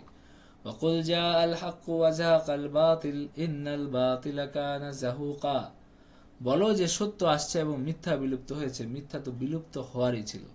ইন্নাল বাতিলা কানা যাহুকা ওয়া নুনাজ্জিলু মিনাল কুরআনি মা হুয়া শিফাউন ওয়া রাহমাতুল লিল মুমিনিন ওয়া লা ইয়াজিদুয যালিমিনা ইল্লা খাসারা, এবং আমি অবতীর্ণ করি কোরআন যা মুমিনদের জন্য আরোগ্য, ওয়া রাহমাতুন লিল মুমিনিন, আরোগ্য এবং রহমত, এবং সেটা জালেমদের ক্ষতি বৃদ্ধি করে। তো মুমিনদের জন্য কেমন আরোগ্য, অন্তরের আরোগ্য, এবং অনেক ক্ষেত্রে তার শারীরিক আরোগ্য হইতে পারে যদি এটাকে সেভাবে পড়া হয়। ওয়া রাহমাতুল লিল মুমিনিন, এবং মুমিনদের জন্য এটা কি রহমত। তো আল্লাহ তাআলা আমাদেরকে যেন এটাকে কোরআনের শিফা এবং রহমত আল্লাহ তাআলা যেন দান করেন। ওয়ালা ইয়াজিদুয যালিমিনা ইল্লা খাসারা, আর এটা জালেমদেরকে শুধু ক্ষতি বৃদ্ধি করে। وإذا أنعمنا على الإنسان أعرض ونأى بجانبه وإذا مسه الشر كان يئوسا, মানে আমি যখন মানুষের প্রতি অনুগ্রহ করি তখন সে মুখ ফিরিয়ে নেয় এবং দূরে সরে যায়, এবং তাকে অনিষ্ট স্পর্শ করলে সে একেবারে হতাশ হয়ে পড়ে। তো আল্লাহ তাআলা নেয়ামত পেলে সে কি হয়, যখন অনেক নেয়ামত পায় তখন সে গাফেল হয়, এরপরে যখন হলো তাকে একটা ক্ষতি আসে তখন আবার সে কি হয়, নিরাশ হয়ে যায়। বরং সব সময় আল্লাহ তাআলার স্মরণ করা উচিত। কুল কুল্লু ইয়ামালু আলা শাকিরাতিহি ফারাব্বুকুম আ'লামু বিমান হুয়া আহদা সাবিলা, বলো যে প্রত্যেকেই নিজ নিজ প্রকৃতি অনুযায়ী কাজ করে থাকে এবং তোমার প্রতিপালক সম্যক অবগত আছেন চলার পথে কে সর্বাপেক্ষা ভুল আর কে ঠিক, এটা আল্লাহ তাআলাই নির্ধারণ করবেন। সুতরাং আল্লাহ তাআলাই এই ব্যাপারে ফয়সালাকারী। তো এরপরে রুকুতে কি আছে?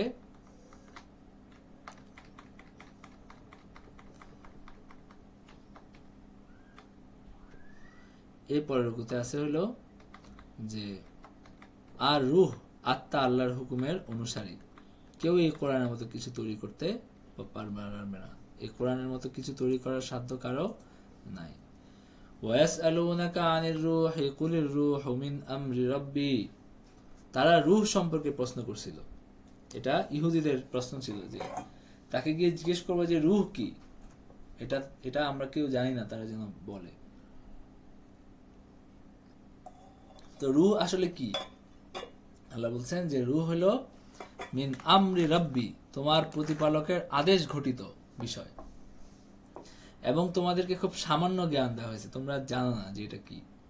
মানে রূহের কি আছে, কি থাকে, কোনো আকার আকৃতি আছে? একজন মানুষ যখন মারা যায় তো কি আসলে কি নাই হয় তার ভিতর থেকে? কিছুই তো, সবকিছুই তো থাকে তার ভিতরে। মানে হার্টের জায়গায় হার্ট থাকে, কিডনির জায়গায় কিডনি থাকে, লিভারের জায়গায় লিভার থাকে, সবকিছুই থাকে, এরপরেও নাই।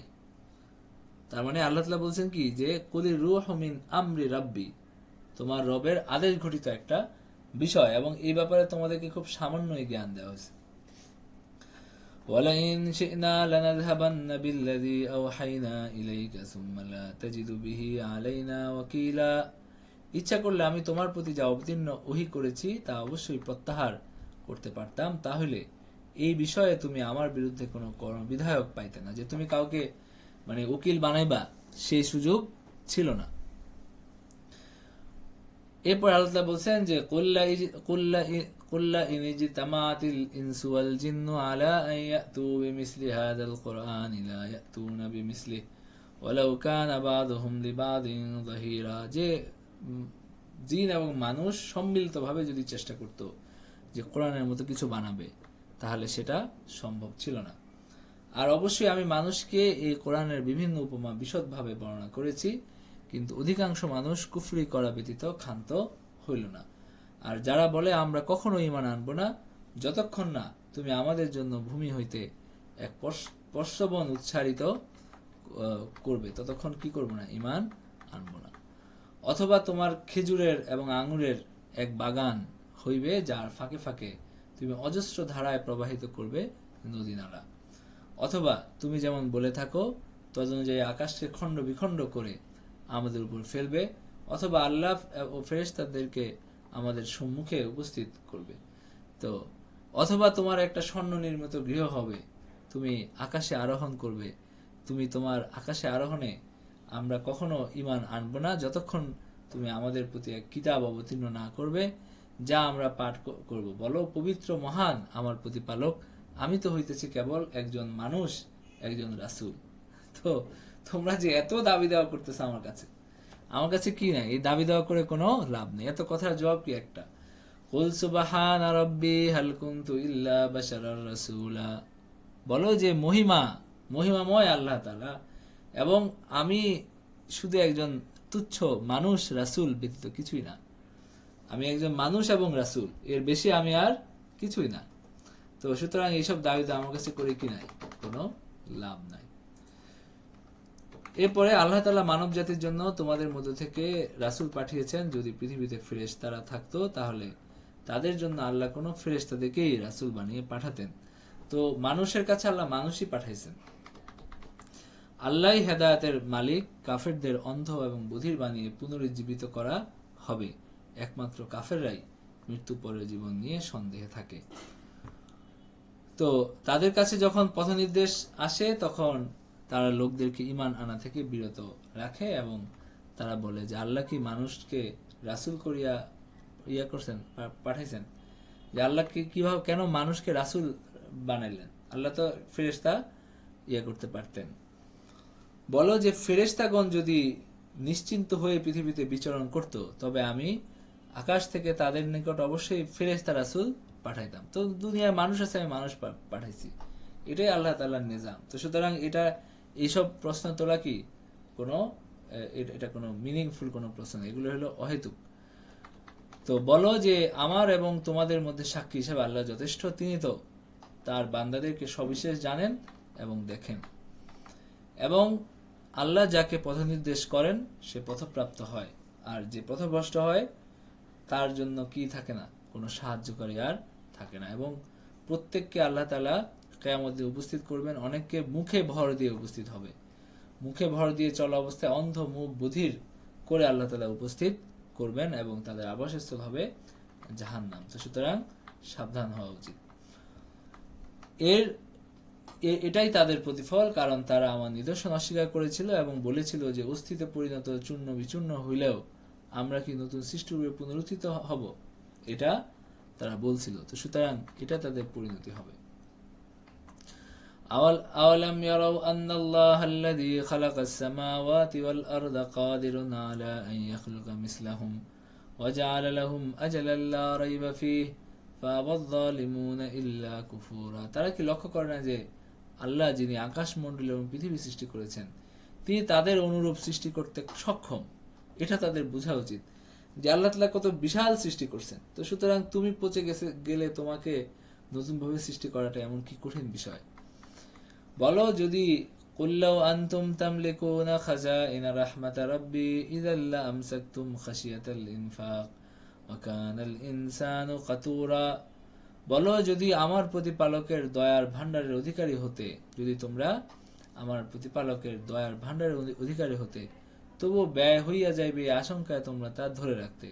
মানুষ অতিশয় কৃপণ, মানুষের অন্তর কি ছোট, তোমাদেরকে যে আমি অনেক বেশি দেই এরপরে তোমরা কি কি কি করো, আঁকড়ে থাকো, তোমরা হাত খুলে খরচ করতে ভয় পাও, মানে খরচ করতে করার মতো বড় মন তোমাদের হয় না।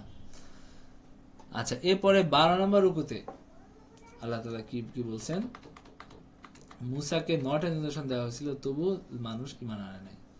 কোরআনকে সত্য হিসাবে নাজিল করা হয়েছে এবং সত্যের সাথেই পরিস্থিতি অনুযায়ী পর্যায়ক্রমে ছোট ছোট ভাগে এটা নাজিল হয়েছে যেন সহজে এর বক্তব্য বোঝা যায়, এবং নামাজ খুব উচ্চস্বরে বা নিচু স্বরে পড়বে না, বরং মধ্যম আওয়াজে পড়বে। এই বিষয়গুলো এই রুকুতে আসছে। وَلَقَدْ آتَيْنَا مُوسَى 9 آيَاتٍ بَيِّنَاتٍ فَاسْأَلْ بَنِي إِسْرَائِيلَ إِذْ جَاءَهُمْ فَقَالَ لَهُ فِرْعَوْنُ إِنِّي لَأَظُنُّكَ يَا مُوسَى مَسْحُورًا। মানে আল্লাহ তাআলা বলতে চাচ্ছেন যে তোমরা তো অনেক নিদর্শন চাচ্ছ, কিন্তু এগুলো কি হয় না, কোনো কাজে আসে না, বরং এটা দুর্ভাগ্যের কারণ হয়, এটা আরো অবাধ্যতা এবং শাস্তির কারণ হয়।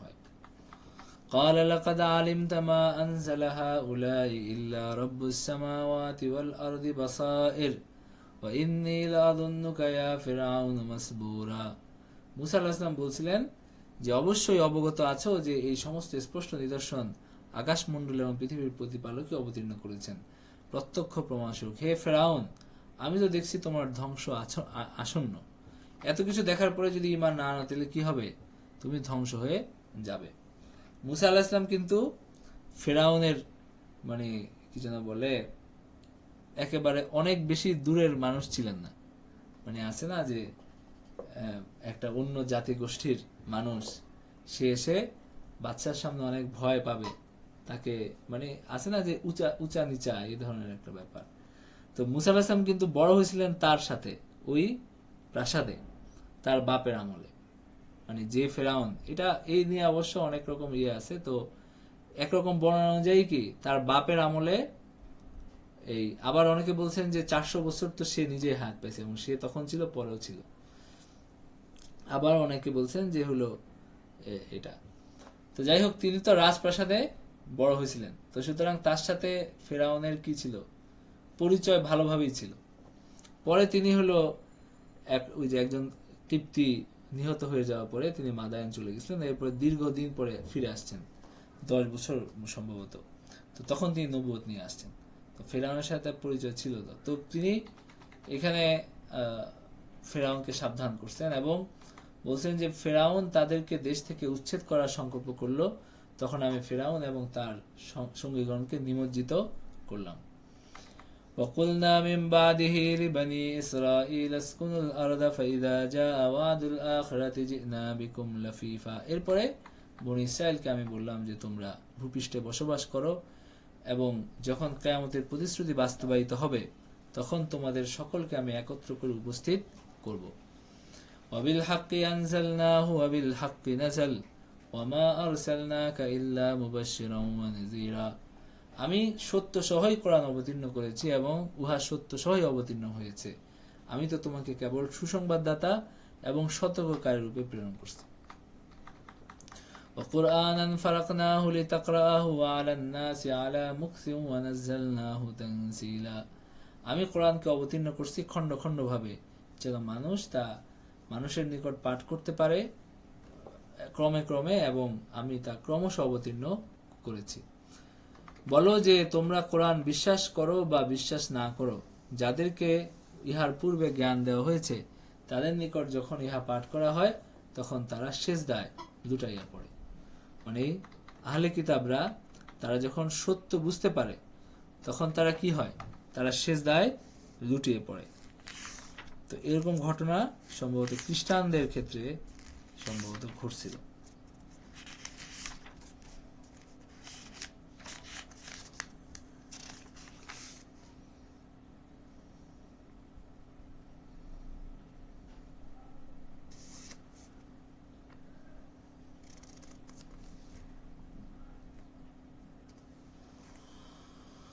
তো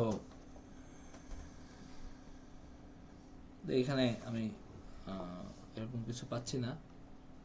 তো আল্লাহ তাআলা বলছেন যে যাদের কাছে আপনার হলো যাদেরকে জ্ঞান দেওয়া হয়েছে মানে আহলে কিতাব, তারা এটা সত্যতা কি করতে পারে, অনুধাবন করতে পারে এবং তারা সিজদায় লুটিয়ে পড়ে। وَيَقُولُونَ سُبْحَانَ رَبِّنَا إِنْ كَانَ وَعْدُ رَبِّنَا لَمَفْعُولًا। হে আমাদের তারা বলে যে আমাদের প্রতিপালক পবিত্র মহান, আমাদের প্রতিপালকের প্রতিশ্রুতি কার্যকর হয়েই থাকে। وَيَخِرُّونَ لِلْأَذْقَانِ يَبْكُونَ وَيَزِيدُهُمْ خُشُوعًا। এটা একটা সিজদার আয়াত। এবং তারা কাঁদতে কাঁদতে ভূমিতে লুটিয়ে পড়ে এবং ইহা তাদের বিনয় বৃদ্ধি করে। قُلِ ادْعُوا اللَّهَ أَوِ ادْعُوا الرَّحْمَنَ أَيَّمَّا تَدْعُوا فَلَهُ الْأَسْمَاءُ الْحُسْنَى وَلَا تَجْهَرْ بِصَلَاتِكَ وَلَا تُخَافِتْ بِهَا وَابْتَغِ بَيْنَ ذَلِكَ سَبِيلًا। বলো যে আল্লাহকে ডাকো বা রহমানকে ডাকো, আইয়াম্মা তাদউ, যে নামেই তাকে ডাকো, ফালাহুল আসমাউল হোসনা, তার অনেক সুন্দর নাম আছে।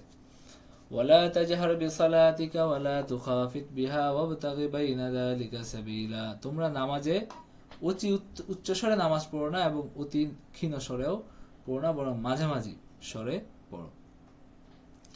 وقل الحمد لله الذي لم يتخذ ولدا ولم يكن له شريك في الملك ولم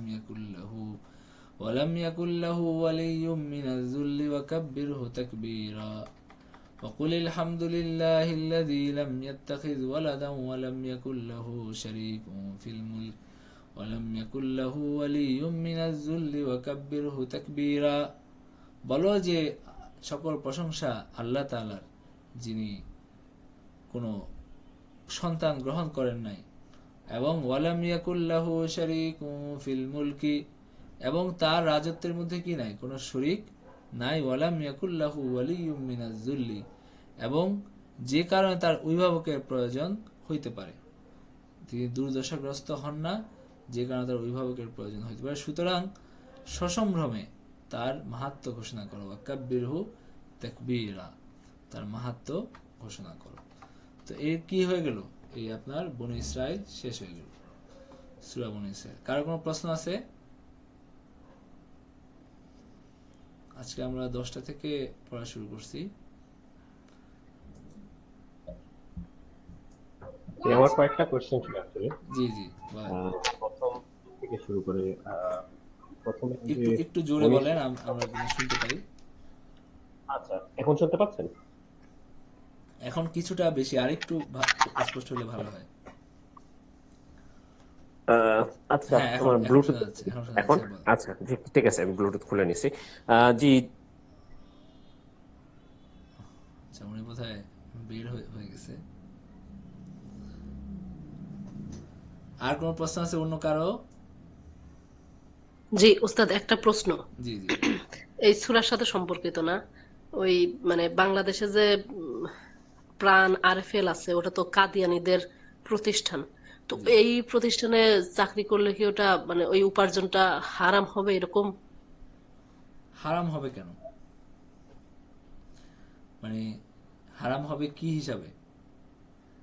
না মানে বলে যে ওদেরকে প্রমোট করা হচ্ছে সেই হিসাবে এরকম। প্রমোট করা হচ্ছে, এটা তো আপনার সাহাবীরা তো ইহুদিদের চাকরিও করছেন। তো সেটা সেটা তো আসলে হারাম হওয়ার তেমন কোনো বিষয় না। সে পরিশ্রম করতেছে, সে সেখান থেকে সে নিচ্ছে, তার বেতন নিচ্ছে। তো হারাম হওয়ার তো কোনো কারণ নাই। যদি সে তাদের আচ্ছা। ধর্ম প্রচারের অংশগ্রহণ করে, সেটা অন্য বিষয়। কিন্তু সাধারণত যেমন হলো যারা বাইরে চাকরি বাকরি করে, যারা খ্রিস্টানদের অধীনে চাকরি করে অথবা ইহুদিদের অধীনে চাকরি করে, তাদের কি চাকরি বাকরি হারাম হবে এরকম তো কোনো ব্যাপার নাই। সে পরিশ্রম করতেছে, সে তার পারিশ্রমিক নিচ্ছে, সেটা তো অন্য বিষয়। হুম, না সেটাই তো হওয়ার কথা, কিন্তু এটা একটু জানার ক্লিয়ার হওয়া দরকার ছিল। হ্যাঁ, যদি এরকম হয় যে সে তাদের কোনো আপনার অনৈতিক প্রচার বা তাদের ধর্ম প্রচার বা এই ধরনের কোনো প্রচার প্রসারে অংশগ্রহণ করতেছে, সেটা অন্য বিষয়। কিন্তু নর্মাল চাকরি বাকরিতে তো সমস্যা নেই। আচ্ছা, মারুফ দেওয়ান ভাই, আপনি বলেন কি যেন জি, বলতে চাচ্ছিলেন। আমার লাইনটা কেটে গেছিল। জি জি। সো আমার প্রশ্নটা ছিল ওই যে প্রথমে বনি ইসরায়েলদের সম্পর্কে বলা হচ্ছিল যে তাদেরকে দুইবার ইয়ে করা হলো। জি। এইটা রিসেন্টলি অনেক ইয়েদেরকে দেখি যে তারা একটু অন্যভাবে ব্যাখ্যা করে যে এটা বোধহয় মানে এখনো তার মধ্যে একবার এখনো হয় নাই, সামনে হতে যাচ্ছে এরকম করে, বিশেষ করে যারা এই যে আম, আখরি জামানা, দাজ্জাল এই ধরনের আহ, এই দৃষ্টিকোণ থেকে কিছু দেয়। না এটাকে কি এইভাবে পড়ার বা দেখার সুযোগ আছে? না, এইখানে তো আমরা বললাম না, আমরা সেখানে কি বলছি যে তারা বেশ কয়েকবার বড় বড় হত্যাযজ্ঞের মধ্যে পড়ছে, এবং আল্লাহ তাআলা বলছেন যদি তোমরা আবার এরকম করো তাহলে আবার এই ধরনের ঘটনা ঘটবে। তো সেরকম ধরেন নবীজের যুগে ঘটছে, সেরকম এর পরবর্তীতেও বারবার ঘটছে। তো সেটা ওই দুইবারের মধ্যে এটাকে ঢুকানোর আসলে কোনো মানে তেমন জরুরি না আর কি। আমরা যেভাবে ব্যাখ্যা করছি যে বখতে নাসর এবং আরেকজন বাচ্চার কথা বলছি, যেটা আগে হয়ে গেছে, এবং আল্লাহ তাআলা এখানে এটাও বলছেন যে যদি তোমরা সঠিক পথে না ফিরো তাহলে আবার তোমাদের এরকম তোমাদের মধ্যে পরিণতির মুখোমুখি তোমরা হবা।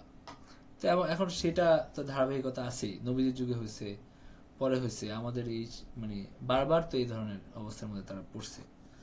তো এখন আবার একটা কি যেন বলে ক্ষেত্র প্রস্তুত হচ্ছে। তো এখন এটা তো সব আল্লাহর হাতে, আমাদের হাতে কিছুই নাই। ঠিক আছে। আচ্ছা, আর কোনো প্রশ্ন আছে? জি, ঠিক প্রশ্ন না, একটা রিকোয়েস্ট থাকবে। জি যেহেতু আমরা বনি ইসরায়েল পড়তেছি, এরপর কাহাফ কাহাফ আসবে, এবং এই ধরনের থিমগুলো যেহেতু বেশ এই দুটো সূরায় অনেক বেশি আছে, সো একটা রিকোয়েস্ট থাকবে যে আমরা যদি এই ধরনের এই টপিকে কিছু যদি বলতে নেই, যেমন জুলকারনাইন, ইয়াজুজ মাজুজ, এই ইয়েটা সম্পর্কে। আচ্ছা। আচ্ছা ঠিক আছে, আমাদের আমাদের তো এমনিতে আমরা তো হলো আমরা তো কি যেন বলে আমাদের তো এখন ট্রেন ধরার তাড়ার মধ্যে আমরা আছি। তো জি জি আমরা তো জি। আসলে কি কি করতেছি আসলে, এটা কি আসলে কোরআন পড়া হচ্ছে বা অধ্যয়ন যেটাকে বলে, সেটা আরো ধীরে সুস্থে আপনার হলো সময় নিয়ে। আমরা যে অন্য সময় ক্লাসগুলো করি, আমরা প্রত্যেকটা ক্লাসে একটা রুকু পড়ি, তাও সপ্তাহে 2টা ক্লাস হয়। তো সেটা হলো আপনার, তাও মোটামুটি আমরা সংক্ষেপে হলো কিছুটা বোঝার চেষ্টা করি। কিন্তু এখন যেটা হচ্ছে সেটা হলো আমরা মানে চোখ বুলিয়ে যাচ্ছি যে আল্লাহ তাআলা আসলে আমাদেরকে কি কি বিষয়ে কথা বলছেন এইটুক। তবে আমরা চেষ্টা করব যে যতটুকু আমাদের সম্ভব হয় আর কি। তো এরপরে সূরা কাহাফ, জি ইনশাল্লাহ।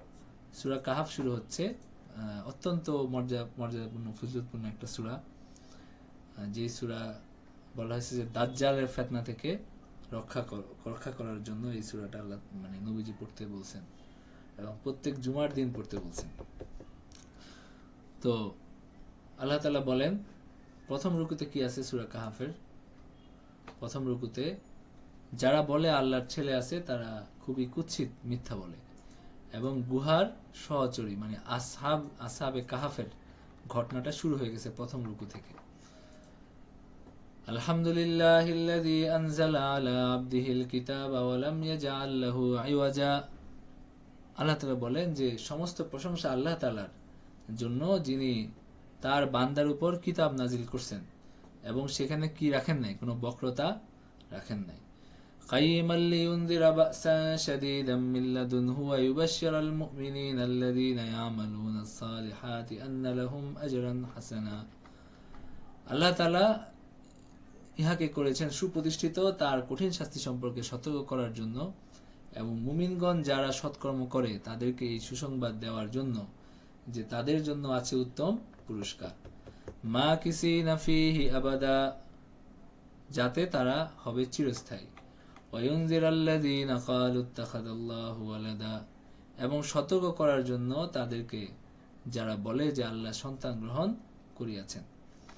মা লাহুম বিহি মিন ইলমিন ওয়ালা লিআবাইহিম কাবুরাত কালিমাতান তাখরুজু মিন আফওয়াহিহিম ইন ইয়াকুলুনা ইল্লা কাযিবা, এবং এই বিষয়ে তাদের কোনো জ্ঞান নাই এবং তাদের পিতৃপুরুষদেরও ছিল না।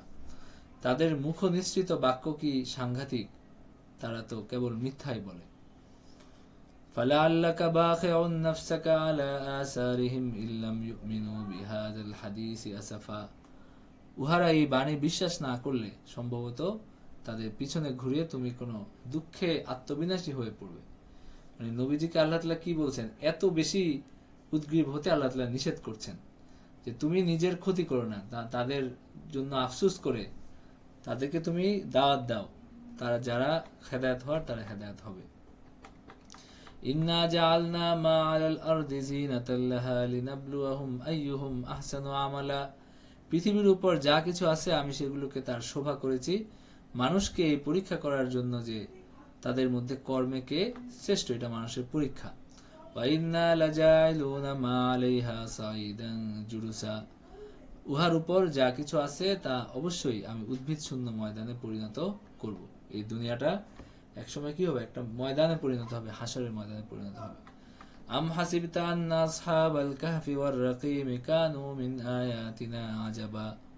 এরপর আল্লাহ তাআলা কি শুরু করছেন, মানে হলো যে আসহাবে কাহফের কথা বলছেন। তো আসহাবুল কাহফি ওয়ার রাকিম, রাকিম শব্দটা ব্যবহার করেছে। তো রাকিমের অর্থ কি? রাকিমের কয়েকটা অর্থ আছে, বিশেষ দুইটা অর্থ হলো যে যেখানে গুহা অবস্থিত ছিল সেই পর্বত বা পল্লীর নাম ছিল রাকিম, অথবা একটা ফলক যেখানে গুহাবাসীর নাম এবং বিবরণ খোদিত ছিল। তো এই দুইটা অর্থ হইতে পারে রাকিমের। তাদেরকে আসহাবুল কাহফ বলা হয়েছে এবং আসহাবুল কাহফি ওয়ার রাকিম এটা বলা হয়েছে। কানু মিন আয়াতিনা আজাবা। তুমি কি মনে করো যে গুহা এবং রাকিমের অধিবাসীরা আমার নিদর্শনাবলীর মধ্যে বিস্ময়কর? মানে আল্লাহ তাআলা এইভাবে কি করছেন, গল্পটার মধ্যে ঢুকছেন। ইয আওয়াল ফিতিয়াতু ইলাল কাহফি ফাকালু রাব্বানা আতিনা মিন লাদুনকা রাহমাতান ওয়া হাইয়্ লানা মিন আমরিনা রাশাদা। যখন যুবকরা গুহায় আশ্রয় নিল তখন তারা বলেছিল, হে আমাদের প্রতিপালক, তুমি নিজ হইতে আমাদেরকে অনুগ্রহ দান করো এবং আমাদের জন্য আমাদের কাজকর্ম সঠিকভাবে পরিচালনার ব্যবস্থা করো। তারা একটা অত্যাচারী বাদশার কাছ থেকে বা সম্প্রদায়ের কাছ থেকে পালিয়ে তারা চলে আসছিল একটা গুহায়। ফাদারাবনা আলা আযানিহিম ফিল কাহফি সিনিনা আদাদা। তারপর আমি তাদেরকে গুহার কয়েক বছরের জন্য ঘুমন্ত অবস্থায় রাখলাম। সুম্মা বাআসনাহুম লিনা'লামা আইয়ুল হিজবাইনি আহসা বিমা লাবিসু আমাদা। পরে আমি তাদেরকে জাগ্রত করলাম, তারা দুই দলের মধ্যে কোনটি তাদের অবস্থিতিকাল সঠিকভাবে নির্ণয় করতে পারে এটা দেখার জন্য। মানে এটা হলো বলার একটা স্টাইল যে তারা জাগলো, জেগে কি করলো, তারা পরস্পরের মধ্যে তারা বাকবিতণ্ডা করতে লাগলো যে আমরা কতদিন এখানে ছিলাম। হ্যাঁ, তো তারা সন্দেহে পড়ে গেল। কেউ মনে করলো যে হয়তো আমরা সকালবেলা ঘুমাইছি, দুপুরবেলা উঠছি। আর তখন তারা দেখলো কি, তাদের চুল অনেক বড় হয়ে গেছে, নখ বড় হয়ে গেছে, তাদের পুরা অবস্থা। তখন তারা বুঝতে পারলো যে না, তারা দীর্ঘদিন এই অবস্থায় ছিল। নাহনু নাকুসু আলাইকা নাবাহুম বিল হক ইন্নাহুম ফিতিয়াতুন আমানু বিরাব্বিহিম ওয়া জিদনাহুম হুদা। তো আমি তোমাকে এই বৃত্তান্ত সঠিকভাবে বর্ণনা করছি। তারা ছিল কয়েকজন যুবক যারা প্রতিপালকের প্রতি ঈমান এনেছিল এবং তারা সৎ পথে চলার শক্তি বৃদ্ধি করেছিল। আমি তাদের সৎ পথে চলার শক্তি বৃদ্ধি করে দিয়েছিলাম। ওয়ারাবাতনা আলা কুলুবিহিম ইয কামু ফাকালু রব্বুনা রব্বুস সামাওয়াতি ওয়াল আরদি লান নাদউয়া মিন দুনিহি ইলাহান লাকাদ কুলনা ইযান শাতাতা। তো এবং আমি তাদের চিত্ত দৃঢ় করে দিলাম, এবং উহারা যখন উঠিয়া দাঁড়াইল তখন বলল যে আমাদের প্রতিপালক আকাশমণ্ডলী এবং পৃথিবীর প্রতিপালক, আমরা কখনোই তার পরিবর্তে অন্য কোনো ইলাহকে আহ্বান করিব না। যদি করিয়া বসি তবে উহা অতিশয় গর্হিত হবে। তো আমাদেরই এই স্বজাতিগণ তার পরিবর্তে অনেক ইলাহ গ্রহণ করেছে। ইহারা এই সমস্ত ইলাহ সম্পর্কে স্পষ্ট প্রমাণ উপস্থিত করে না কেন? যে আল্লাহ সম্পর্কে মিথ্যা উদ্ভাবন করে তার অপেক্ষা আর বেশি জালেম কে?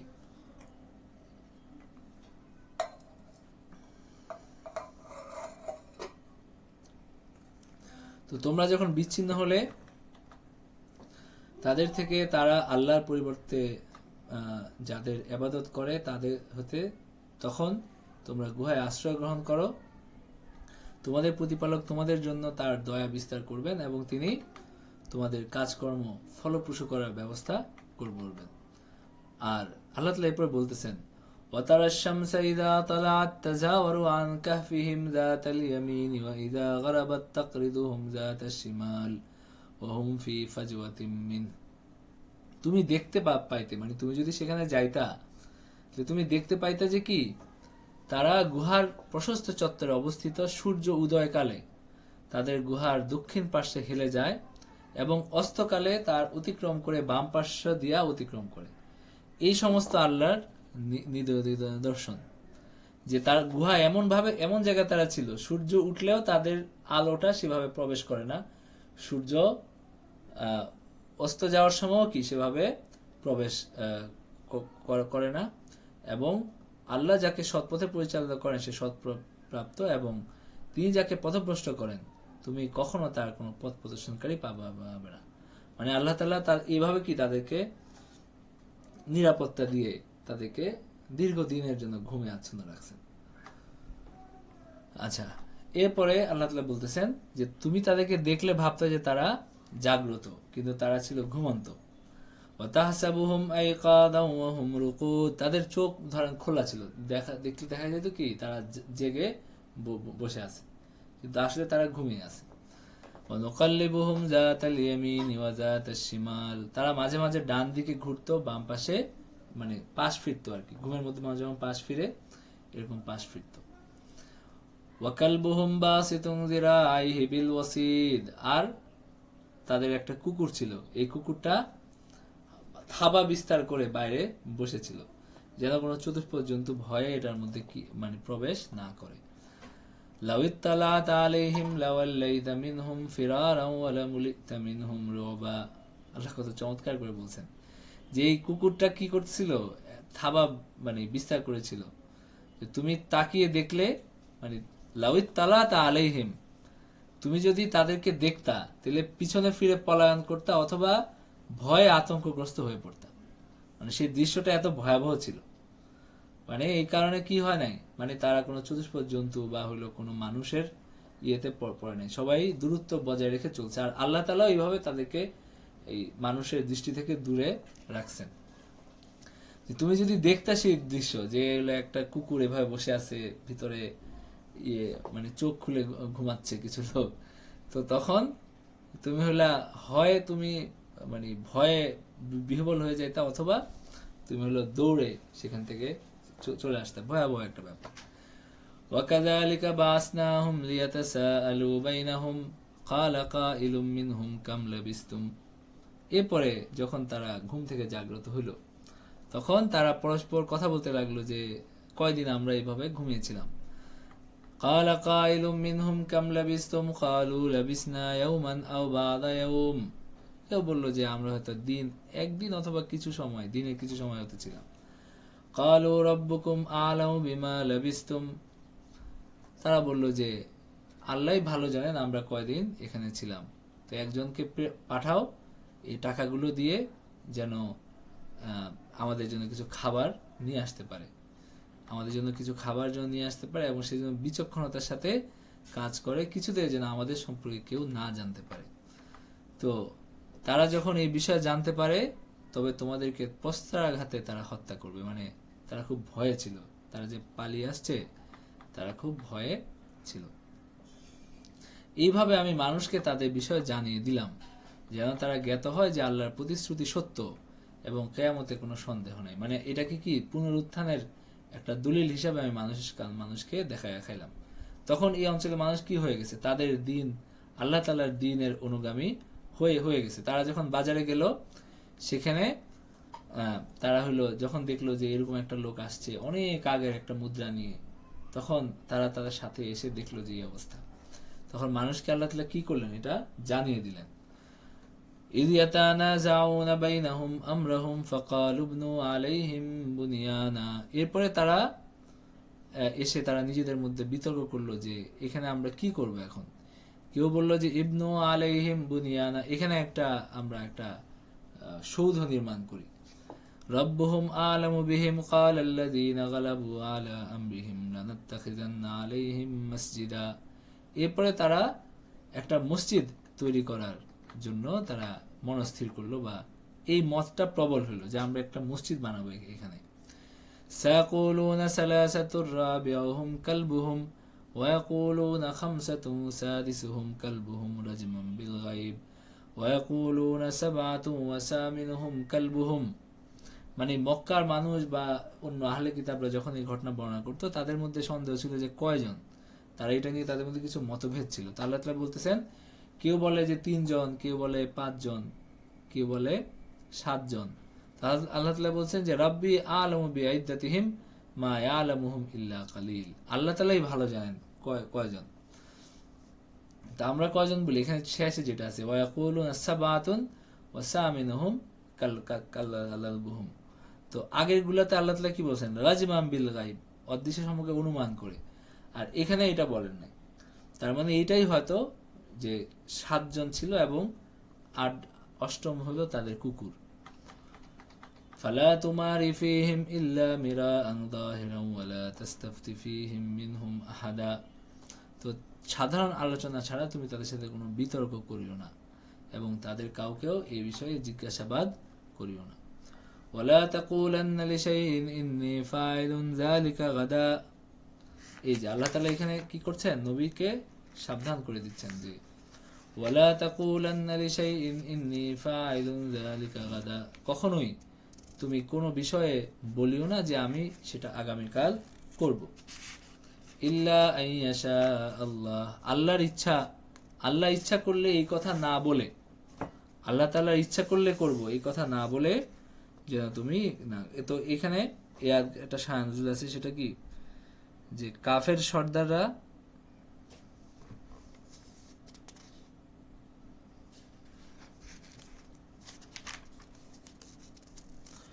একবার কাফেররা রাসূল সাল্লাল্লাহু আলাইহি ওয়াসাল্লামের কাছে যুলকারনাইন এবং আসহাবে কাহফ সম্পর্কে জিজ্ঞাসা করলো। তিনি ওহী প্রাপ্তির আশায় ইনশাআল্লাহ না বলেই প্রতিশ্রুতি দিলেন যে আগামীকাল বলবো। ফলে 15 দিন ওহী বন্ধ থাকলো। এতে রাসূল সাল্লাল্লাহু আলাইহি ওয়াসাল্লাম খুব চিন্তিত হয়ে পড়লেন। তারপর তাদের উত্তর সহ এই আয়াত নাজিল হয়। মানে তিনি যে ইনশাআল্লাহ বলেন না, এটা আল্লাহ তাআলার পছন্দ হয়নি। আল্লাহ তাআলার 15 দিন ওহী বন্ধ ছিল। মানে আপনি বুঝতে পারেন যে কি পরিমাণ পেরেশানি নবীজি সাল্লাল্লাহু আলাইহি ওয়াসাল্লামের হয়েছে। কিন্তু আল্লাহ তাআলার পক্ষ থেকে তাকে সাবধান করা হয়েছে, এটা যে ওই যে মাসুম, আমরা যে বলি মাসুম কেন বলি, কারণ আল্লাহ তাআলা তাকে কোনো ভুলের উপর রাখেন নাই। কখনো কোনো ভুলের উপর, ছোটখাটো ত্রুটি, ছোটখাটো ভুল, এটার উপর রাখেন নাই। গুনাহ তো অনেক দূরের কথা। ওয়ালা তাকুলান্না লিশাইইন ইন্নী ফাইলুন যালিকা গাদা ইল্লা আইয়াশা আল্লাহ। তবে যদি আল্লাহর ইচ্ছা হয়। واذكر ربك إذا نسيت وقل عسى أن يهديني ربي لأقرب من هذا رشدا। আর তোমার রবকে স্মরণ করো যদি তুমি ভুলে যাও, এবং বলো যে আসা আন ইয়াহদিয়ানি রব্বি লিআকরাবা মিন হাযা রাশাদা, অচিরেই আমার রব আমাকে হেদায়েত দিবেন এবং আমাকে এর অপেক্ষা সত্যের নিকটতর পথ নির্দেশ করবেন, মানে জানিয়ে দিবেন আর কি।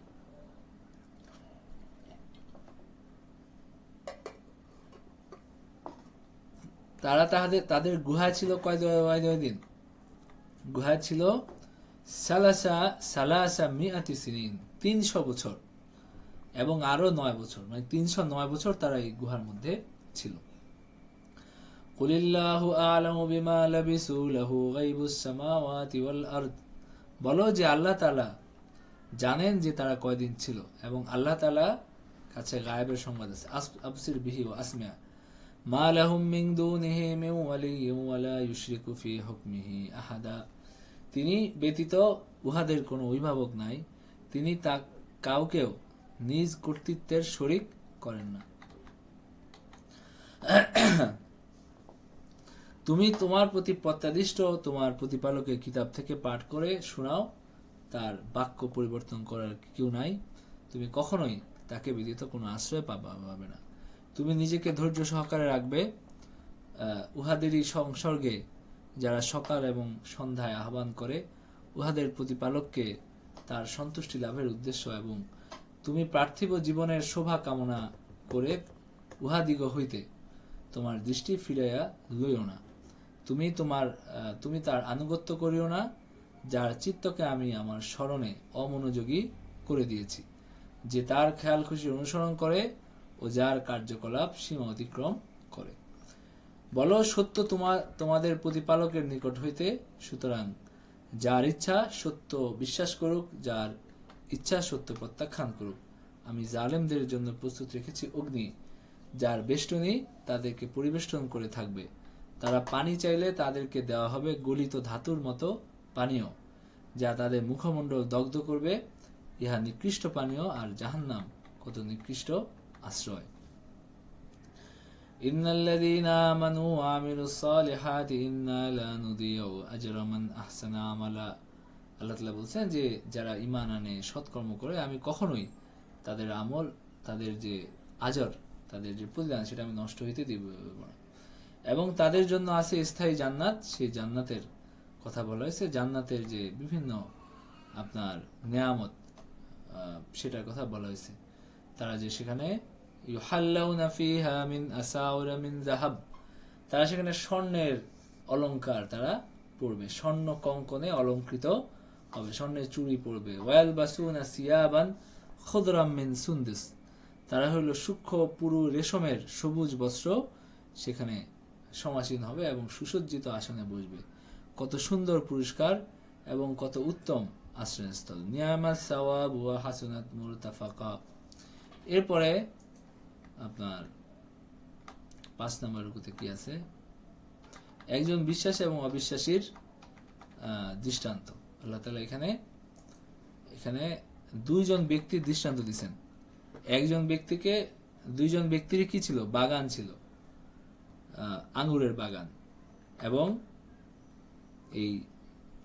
এই দুইটাকে আমি একজন ব্যক্তির 2টা বাগান ছিল, আঙ্গুরের বাগান, এবং সেখানে খেজুর বৃক্ষ দিয়ে আমি পরিবেষ্টন করছিলাম। মানে আপনারা কল্পনা করে দেখেন যে কত সুন্দর একটা বাগান ছিল তার, যে ভিতরে আঙ্গুরের গাছ তো হয় হলো লতানো গাছ, তো ভিতরে মাচার মধ্যে লতানো গাছ, আর চারপাশে ঘিরে ছিল খেজুরের গাছ। তো এর মধ্যবর্তী স্থানকে আমি শস্যক্ষেত্র করছিলাম। তো 2টা বাগানেই তার চমৎকার হলো ফলদান করত, এবং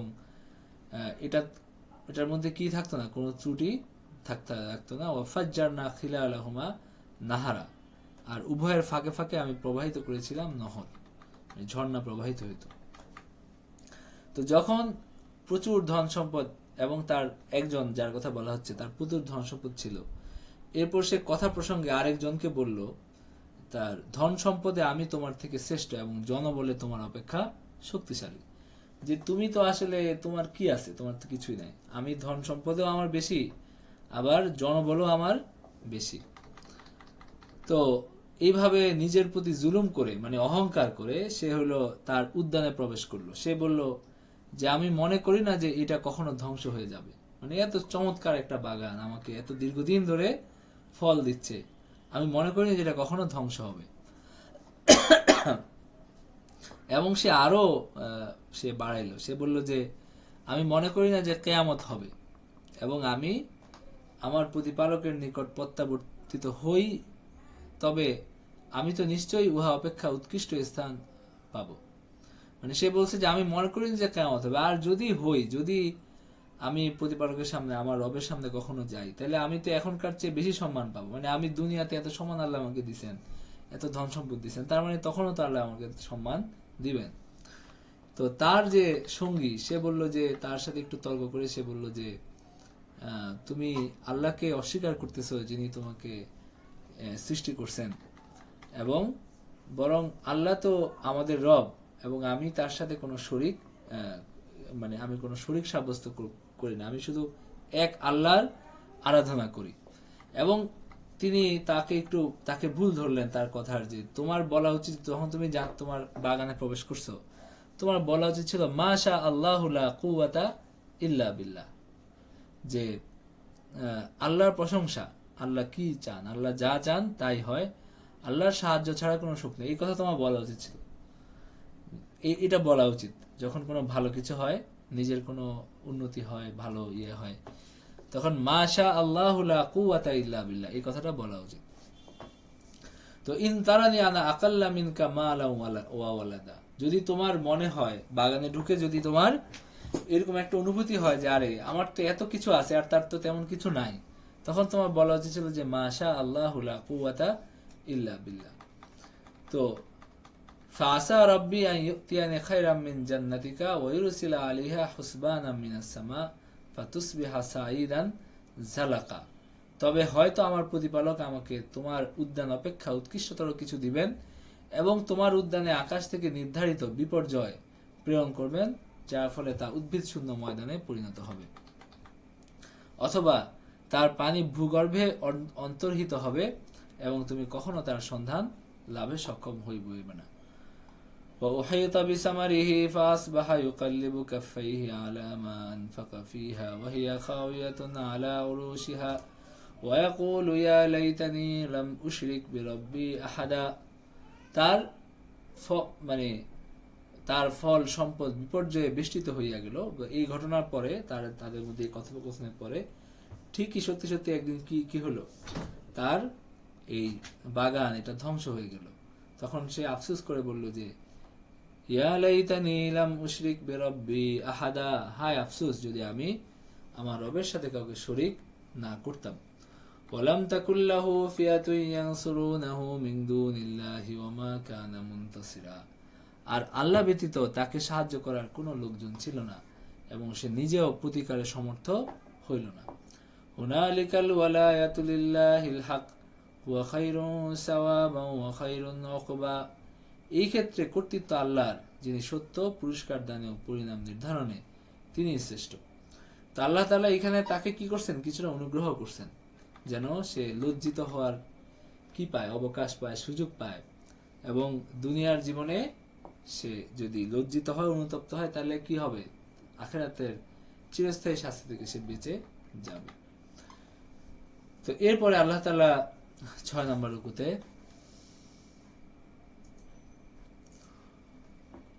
দুনিয়াবী জীবনের সাদৃশ্য এবং এর সাথে পরকালের জীবনের সম্পর্ক, এটা আল্লাহ তাআলা বলছেন।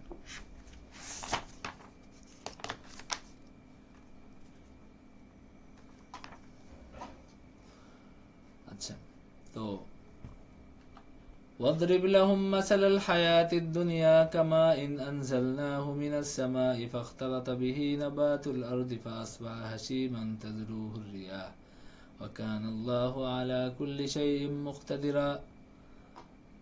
তো দুনিয়ার জীবন কেমন, যে এটা হলো আমি আকাশ থেকে যখন পানি বর্ষণ করি, সেখান থেকে কিছু গাছপালা উদ্গত হয়, তারপর সেটা বিশুষ্ক হয়ে এমন চূর্ণ বিচূর্ণ হয় যে বাতাস তাকে উড়িয়ে নিয়ে যায়। তো এরকমই তো দুনিয়ার জীবন আসলে, মানে বৃষ্টি হওয়ার পরে মনে হয় যে কত সুন্দর করে একদম বনভূমির মতো হয়ে গেছে, কিন্তু যখন শুকিয়ে যায় তখন বাতাসে উড়ে একদম নিঃশেষ হয়ে যায়, শেষ, আর কিছু নাই। আল মাল ওয়াল বানুনা জিনাতুল হায়াতিদ দুনিয়া, والباقيات الصالحات خير عند ربك ثوابا وخير املا। এই মাল এবং ধন সম্পদ এবং হলো সন্তান সন্ততি, এটা পার্থিব জীবনের শোভা, আর স্থায়ী সৎকর্ম এবং তোমার প্রতিপালকের নিকট পুরস্কার প্রাপ্তির জন্য শ্রেষ্ঠ এবং কাঙ্ক্ষিত হিসাবেও উৎকৃষ্ট। وَيَوْمَ نُسَيِّرُ الْجِبَالَ وَتَرَى الْأَرْضَ بَارِزَةً وَحَشَرْنَاهُمْ فَلَمْ نُغَادِرْ مِنْهُمْ أَحَدًا। আর স্মরণ করো, সেদিন আমি পর্বতমালাকে করব সঞ্চালিত, আর তুমি পৃথিবীকে দেখবে উন্মুক্ত প্রান্তর, মানে কিয়ামতের দিন। وَحَشَرْنَاهُمْ فَلَمْ نُغَادِرْ مِنْهُمْ أَحَدًا। আর সেদিন সবাইকে আমি একত্র করব, কাউকেও অব্যাহতি দেওয়া হবে না। وَعُرِضُوا عَلَى رَبِّكَ صَفًّا। এবং তাদেরকে তোমার প্রতিপালকের নিকট উপস্থিত করা হবে সারিবদ্ধভাবে। لَقَدْ جِئْتُمُونَا كَمَا خَلَقْنَاكُمْ أَوَّلَ مَرَّةٍ بَلْ زَعَمْتُمْ أَن لَّن نَّجْعَلَ لَكُم مَّوْعِدًا। তো তোমাদেরকে প্রথমবার যেভাবে সৃষ্টি করেছিলাম সেভাবেই তোমরা আমার নিকট উপস্থিত হয়েছ, অথচ তোমরা মনে করতে যে তোমাদের জন্য প্রতিশ্রুত ক্ষণ আমি কখনো উপস্থিত করব না। وَوُضِعَ الْكِتَابُ فَتَرَى الْمُجْرِمِينَ مُشْفِقِينَ مِمَّا فِيهِ وَيَقُولُونَ يَا وَيْلَتَنَا مَا لِهَذَا الْكِتَابِ لَا يُغَادِرُ صَغِيرَةً وَلَا كَبِيرَةً إِلَّا أَحْصَاهَا وَوَجَدُوا مَا عَمِلُوا حَاضِرًا وَلَا يَظْلِمُ رَبُّكَ أَحَدًا। এবং তাদের সামনে যখন তাদের আমলনামা উপস্থিত করা হবে, তখন তারা বলবে যে ইয়া ওয়াইলাতানা, আমাদের দুর্ভাগ্য। মুশফিকিনা মিম্মা ফিহ, মুজরিম যারা অপরাধী, ফাতারাল মুজরিমিনা মুশফিকিনা মিম্মা ফিহ, তারা আতঙ্কগ্রস্ত হয়ে দেখবে এবং বলবে হায় দুর্ভাগ্য। ইয়া ওয়াইলাতানা মা লিহাযাল কিতাবি লা ইউগাদিরু সাগীরাতান ওয়ালা কাবীরাতান ইল্লা আহসাহা। এই কিতাব দেখি সবকিছু নিয়ে আসছে, এই কিতাব আমাদের কোনো কিছু বাকি রাখে নাই। ওয়াজাদু মা আমিলু হাদিরান ওয়ালা ইয়াজলিমু রাব্বুকা আহাদা। এই সব কিছু তারা উপস্থিত দেখবে এবং তারা মানে আল্লাহ তাআলা কাউকে কি করেন না, কারো প্রতি জুলুম করেন না। ওয়াইজ কুলনা লিল মালাইকাতি ইসজুদু লিআদামা ফাসাজাদু ইল্লা ইবলিস কানা মিনাল জিন্নি ফাফাসাকা আন আমরি রাব্বিহি আফাতাত্তাখিযুনাহু ওয়া যুররিয়াতাহু আওলিয়া মিন দুনি ওয়া হুম লাকুম আদু বি'সা লিয-যালিমিনা বাদালা। স্মরণ করো যখন আমি ফেরেশতাগণকে বলেছিলাম যে আদমের প্রতি সিজদা করো, এবং ইবলিস ছাড়া সবাই সিজদা করলো। সে ছিল জিনদের অন্তর্ভুক্ত, সে আল্লাহর অবাধ্য হলো। এবং সে তবে কি তোমরা আমার পরিবর্তে তাকে এবং তার বংশধরকে অভিভাবক রূপে গ্রহণ করছো, যে তোমাদের শত্রু? আল্লাহ তাআলা এটা বললেন। এরপরে আকাশমণ্ডল ও পৃথিবীর সৃষ্টিকালে আমি তাদেরকে ডাকি নাই, এবং তাদের সৃজনকালেও না আমি বিভ্রান্তকারীদের সাহায্যকারী রূপে গ্রহণ করিবার নই। ওয়ায়াউমা ইয়াকুলু নাদু শুরাকাইয়া আল্লাযীনা যা'আমতুম ফাদআউহুম ফালাম ইস্তাজীবু লাহুম ওয়াজআলনা বাইনাহুম মাওবিখা। এবং সেই দিনের কথা স্মরণ করো যখন, যেদিন তিনি বলবেন যে তোমরা যাদেরকে আমার শরীক মনে করতে তাদেরকে ডাকো, উহারা তখন তাদেরকে আহ্বান করবে, কিন্তু তারা তাদের আহ্বানে সাড়া দিবে না, এবং উহাদের উভয়ের মধ্যস্থলে রাখিয়া দিব এক ধ্বংস গহ্বর আমি সেখানে রেখে দিব। ওয়ারাআল মুজরিমুনা আন-নারা ফাযান্নু আন্নাহুম ওয়াকিউহা ওয়া লাম ইয়াজিদু আনহা মাসরিফা। অপরাধীরা আগুন দেখে বুঝবে যে তারা সেখানে পতিত হচ্ছে, কিন্তু তারা কোনো মানে পরিত্রাণ স্থল তারা খুঁজে পাবে না, যে কোথাও গিয়ে যে বাঁচবে এই ধরনের কোনো জায়গা তারা খুঁজে পাবে না।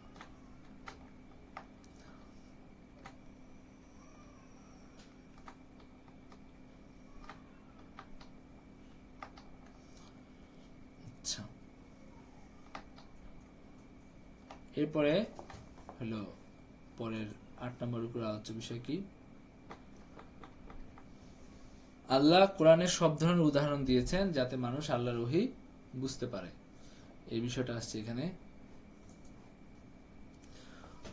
তো আল্লাহ তাআলা কি করছেন? সব ধরনের উদাহরণ দিছেন, এবং উহাদের নিকট পথ নির্দেশ আসে তখন মানুষকে ঈমান আনা এবং তাদের প্রতিপালকের নিকট ক্ষমা প্রার্থনা করা থেকে বিরত রাখে কেবল ইহা যে তাদের নিকট পূর্ববর্তীদের বেলায় অনুসৃত রীতি আসুক অথবা আসুক তাদের নিকট সরাসরি আযাব।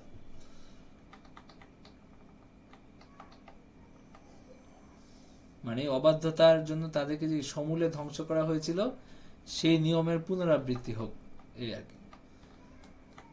এরপরে হলো আল্লাহ তাআলা যে সুসংবাদদাতা এবং সতর্ককারী রূপে রাসূল পাঠিয়েছেন, কিন্তু কাফেররা মিথ্যা অবলম্বনে বিতণ্ডা করে এবং সত্য প্রত্যাখ্যান ব্যর্থ করার জন্য তারা কি করে, যে এটার ব্যাপারে নানান ইয়ে করে। এবং কোনো ব্যক্তি তো তার প্রতিপালকের নির্দেশনাবলী স্মরণ করিয়ে দেওয়ার পর কোনো ব্যক্তিকে সে যদি তা থেকে মুখ ফিরিয়ে নেয় এবং তার কৃতকর্মসমূহ ভুলে যায়, তবে তার অপেক্ষা অধিক জালেম আর কে হইতে পারে। এবং আল্লাহ তাআলা পরম ক্ষমাশীল, দয়াবান। তাদের কৃতকর্মের জন্য তিনি তাদেরকে পাকড়াও করতে চান, তবে তিনি অবশ্যই সেটা তাদের শাস্তি কি করতে পারেন, তাড়াতাড়ি দিয়ে দিতে পারেন, কিন্তু আল্লাহ তাআলা তাদেরকে সময় দেন। এবং ওই সব জনপদ তাদের অধিবাসী বৃন্দকে আমি ধ্বংস করেছিলাম এবং তারা সীমা লঙ্ঘন করেছিল এবং তাদের ধ্বংসের জন্য আমি স্থির করেছিলাম একটা নির্দিষ্ট সময়। এরপরে আল্লাহ তাআলা 9 নম্বর রুকু থেকে মূসা আলাইহিস সালামের ঘটনা বর্ণনা করছেন। তো মূসা আলাইহিস সালাম কি হয়েছিল, যে তিনি একবার তিনি তার কওমের সামনে বলছেন যে আমি বর্তমানে সবচেয়ে জ্ঞানী ব্যক্তি দুনিয়ায়। তখন আল্লাহ তাআলা তার এই কথাটা আল্লাহ তাআলা পছন্দ করেন নাই। তিনি বলছেন যে তোমার চেয়ে জ্ঞানী আমার বান্দা আছে। তো তখন খিজির আলাইহিস সালামের কথা বলছেন। তো তিনি তখন খিজিরের সাথে দেখা করতে চাইছেন, তো তিনি দেখা করতে যাচ্ছেন। এইখান থেকে ঘটনাটা বর্ণনা শুরু হয়েছে যে মূসা আলাইহিস সালাম وَإِذْ قَالَ مُوسَى لِفَتَاهُ لَا أَبْرَحُ حَتَّى أَبْلُغَ مَجْمَعَ الْبَحْرَيْنِ أَوْ أَمْضِيَ حُقْبًا। আমরা চলতে থাকবো যতক্ষণ না আমরা সমুদ্রের সঙ্গমস্থলে পৌঁছবো। فَلَمَّا بَلَغَ مَجْمَعَ بَيْنِهِمَا نَسِيَا حُوتَهُمَا فَاتَّخَذَ سَبِيلَهُ فِي الْبَحْرِ سَرَبًا। তো যখন তারা সমুদ্রের কাছে পৌঁছলেন তখন তাদের মাছের কথা তারা ভুলে গেলেন, সেগুলো সুড়ঙ্গের মতো সমুদ্রে হয়ে গেল। এটা ছিল একটা অলৌকিক নিদর্শন, যেন তারা বুঝতে পারেন যে তারা সঠিক জায়গায় আসছেন। ফালাম্মা জাওয়াজা ক্বালা লিফাতাহু আতিনা গাদাআনা। যখন তারা আরো অতিক্রম করে গেলেন তখন তারা বললেন যে মূসা আলাইহিস সালাম বললেন যে আমাদের খাবার আনো। তখন মানে সঙ্গী বলল আমাদের খাবার আনো, আমরা তো অনেক ক্লান্ত হয়ে গেছি। তখন তার সঙ্গী বলল আরাআইতা ইয আওয়াইনা ইলা সাখরাতি ফাইন্নী নাসিতুল হুত। আপনি কি লক্ষ্য করেছেন আমরা যখন শিলাখণ্ডে বিশ্রাম করছিলাম তখন আমি মৎস্যের কথা ভুলে গিয়েছিলাম, শয়তানি আমাকে তা ভুলিয়ে দিয়েছিল। মৎস্যটি আশ্চর্যজনকভাবে নিজের পথ করে সমুদ্রে নেমে গিয়েছিল। قال ذلك ما كنا نبغي فارتد على آثارهما قصصا। মুসা আলাইহিস সালাম বললেন যে আরে ওই জায়গায় তো আমরা খুঁজতেছি, ওই জায়গায় খিজির আলাইহিস সালামের সাথে দেখা হবে। তো তারা আবার পিছনে ফিরে আবার ওই জায়গায় আসলেন। فوجدا عبدا من عبادنا آتيناه رحمة من عندنا وعلمناه من لدنا علما। সেখানে তারা আমার এক বান্দাকে পাইলো যাকে আমি রহমত দান করছিলাম এবং আমার পক্ষ থেকে তাকে বিশেষ জ্ঞান আমি দান করছিলাম। قال له موسى هل أتبعك على أن تعلمني مما علمت رشدا। মুসা আলাইহিস সালাম তাকে বললেন যে সত্য পথের যে জ্ঞান আপনাকে দান করা হয়েছে তা থেকে আমাদেরকে শিক্ষা দিবেন, এই শর্তে আমি আপনার অনুসরণ করব কি? قال إنك لن تستطيع معي صبرا। তিনি বললেন যে তুমি আমার সাথে থেকে তুমি ধৈর্য ধারণ করতে পারবে না, আমি এমন সব কাণ্ডকীর্তি করি যে সেটা তোমার সহ্য হবে না। উনি হলেন মারফতি জগতের লোক আর কি। قال إنك لن تستطيع معي صبرا وكيف تصبر على ما لم تحط به خبرا। যে বিষয়ে আপনার জ্ঞান আয়ত্ত না, যেটা আপনার জ্ঞানে নাই, সেটা ব্যাপারে আপনি কিভাবে ধৈর্য ধারণ করবেন? মুসা আলাইহিস সালাম বললেন ক্বালা সাতাজিদুনি ইনশাআল্লাহু সাবিরান ওয়া লা আসি লাকা আমরা। মুসা আলাইহিস সালাম বললেন যে না, আপনি আমাকে ধৈর্যশীল পাবেন। قال فإن اتبعتني فلا تسألني عن شيء حتى أحدث لك منه ذكرا। তিনি বললেন যে শর্ত হলো আপনি ঠিক আছে আমার সাথে আসেন, কিন্তু আমার কোনো কাজের ব্যাপারে আপনি কোনো প্রশ্ন করবেন না যতক্ষণ আমি এই ব্যাপারে কোনো ব্যাখ্যা না দেই। فانطلقا حتى إذا ركبا في السفينة خرقها। এরপরে তারা চলতে লাগলো, এক পর্যায়ে তারা একটা একটা নৌকায় উঠলেন। তো হাত্তা ইযা রাকিবা ফিস সাফিনাতি খারাকাহা ক্বালা খারাকতাহা লিতুগরিকা আহলাহা লাকাদ জিতা শাইআন ইমরা। তিনি নৌকা ওয়ালা ভালো আচরণ করছে তাদের সাথে, ভাড়াও নিতে চায় নাই। তো এরপরে তিনি কি করলেন, ওই নৌকাটা একটু ভেঙে দিলেন।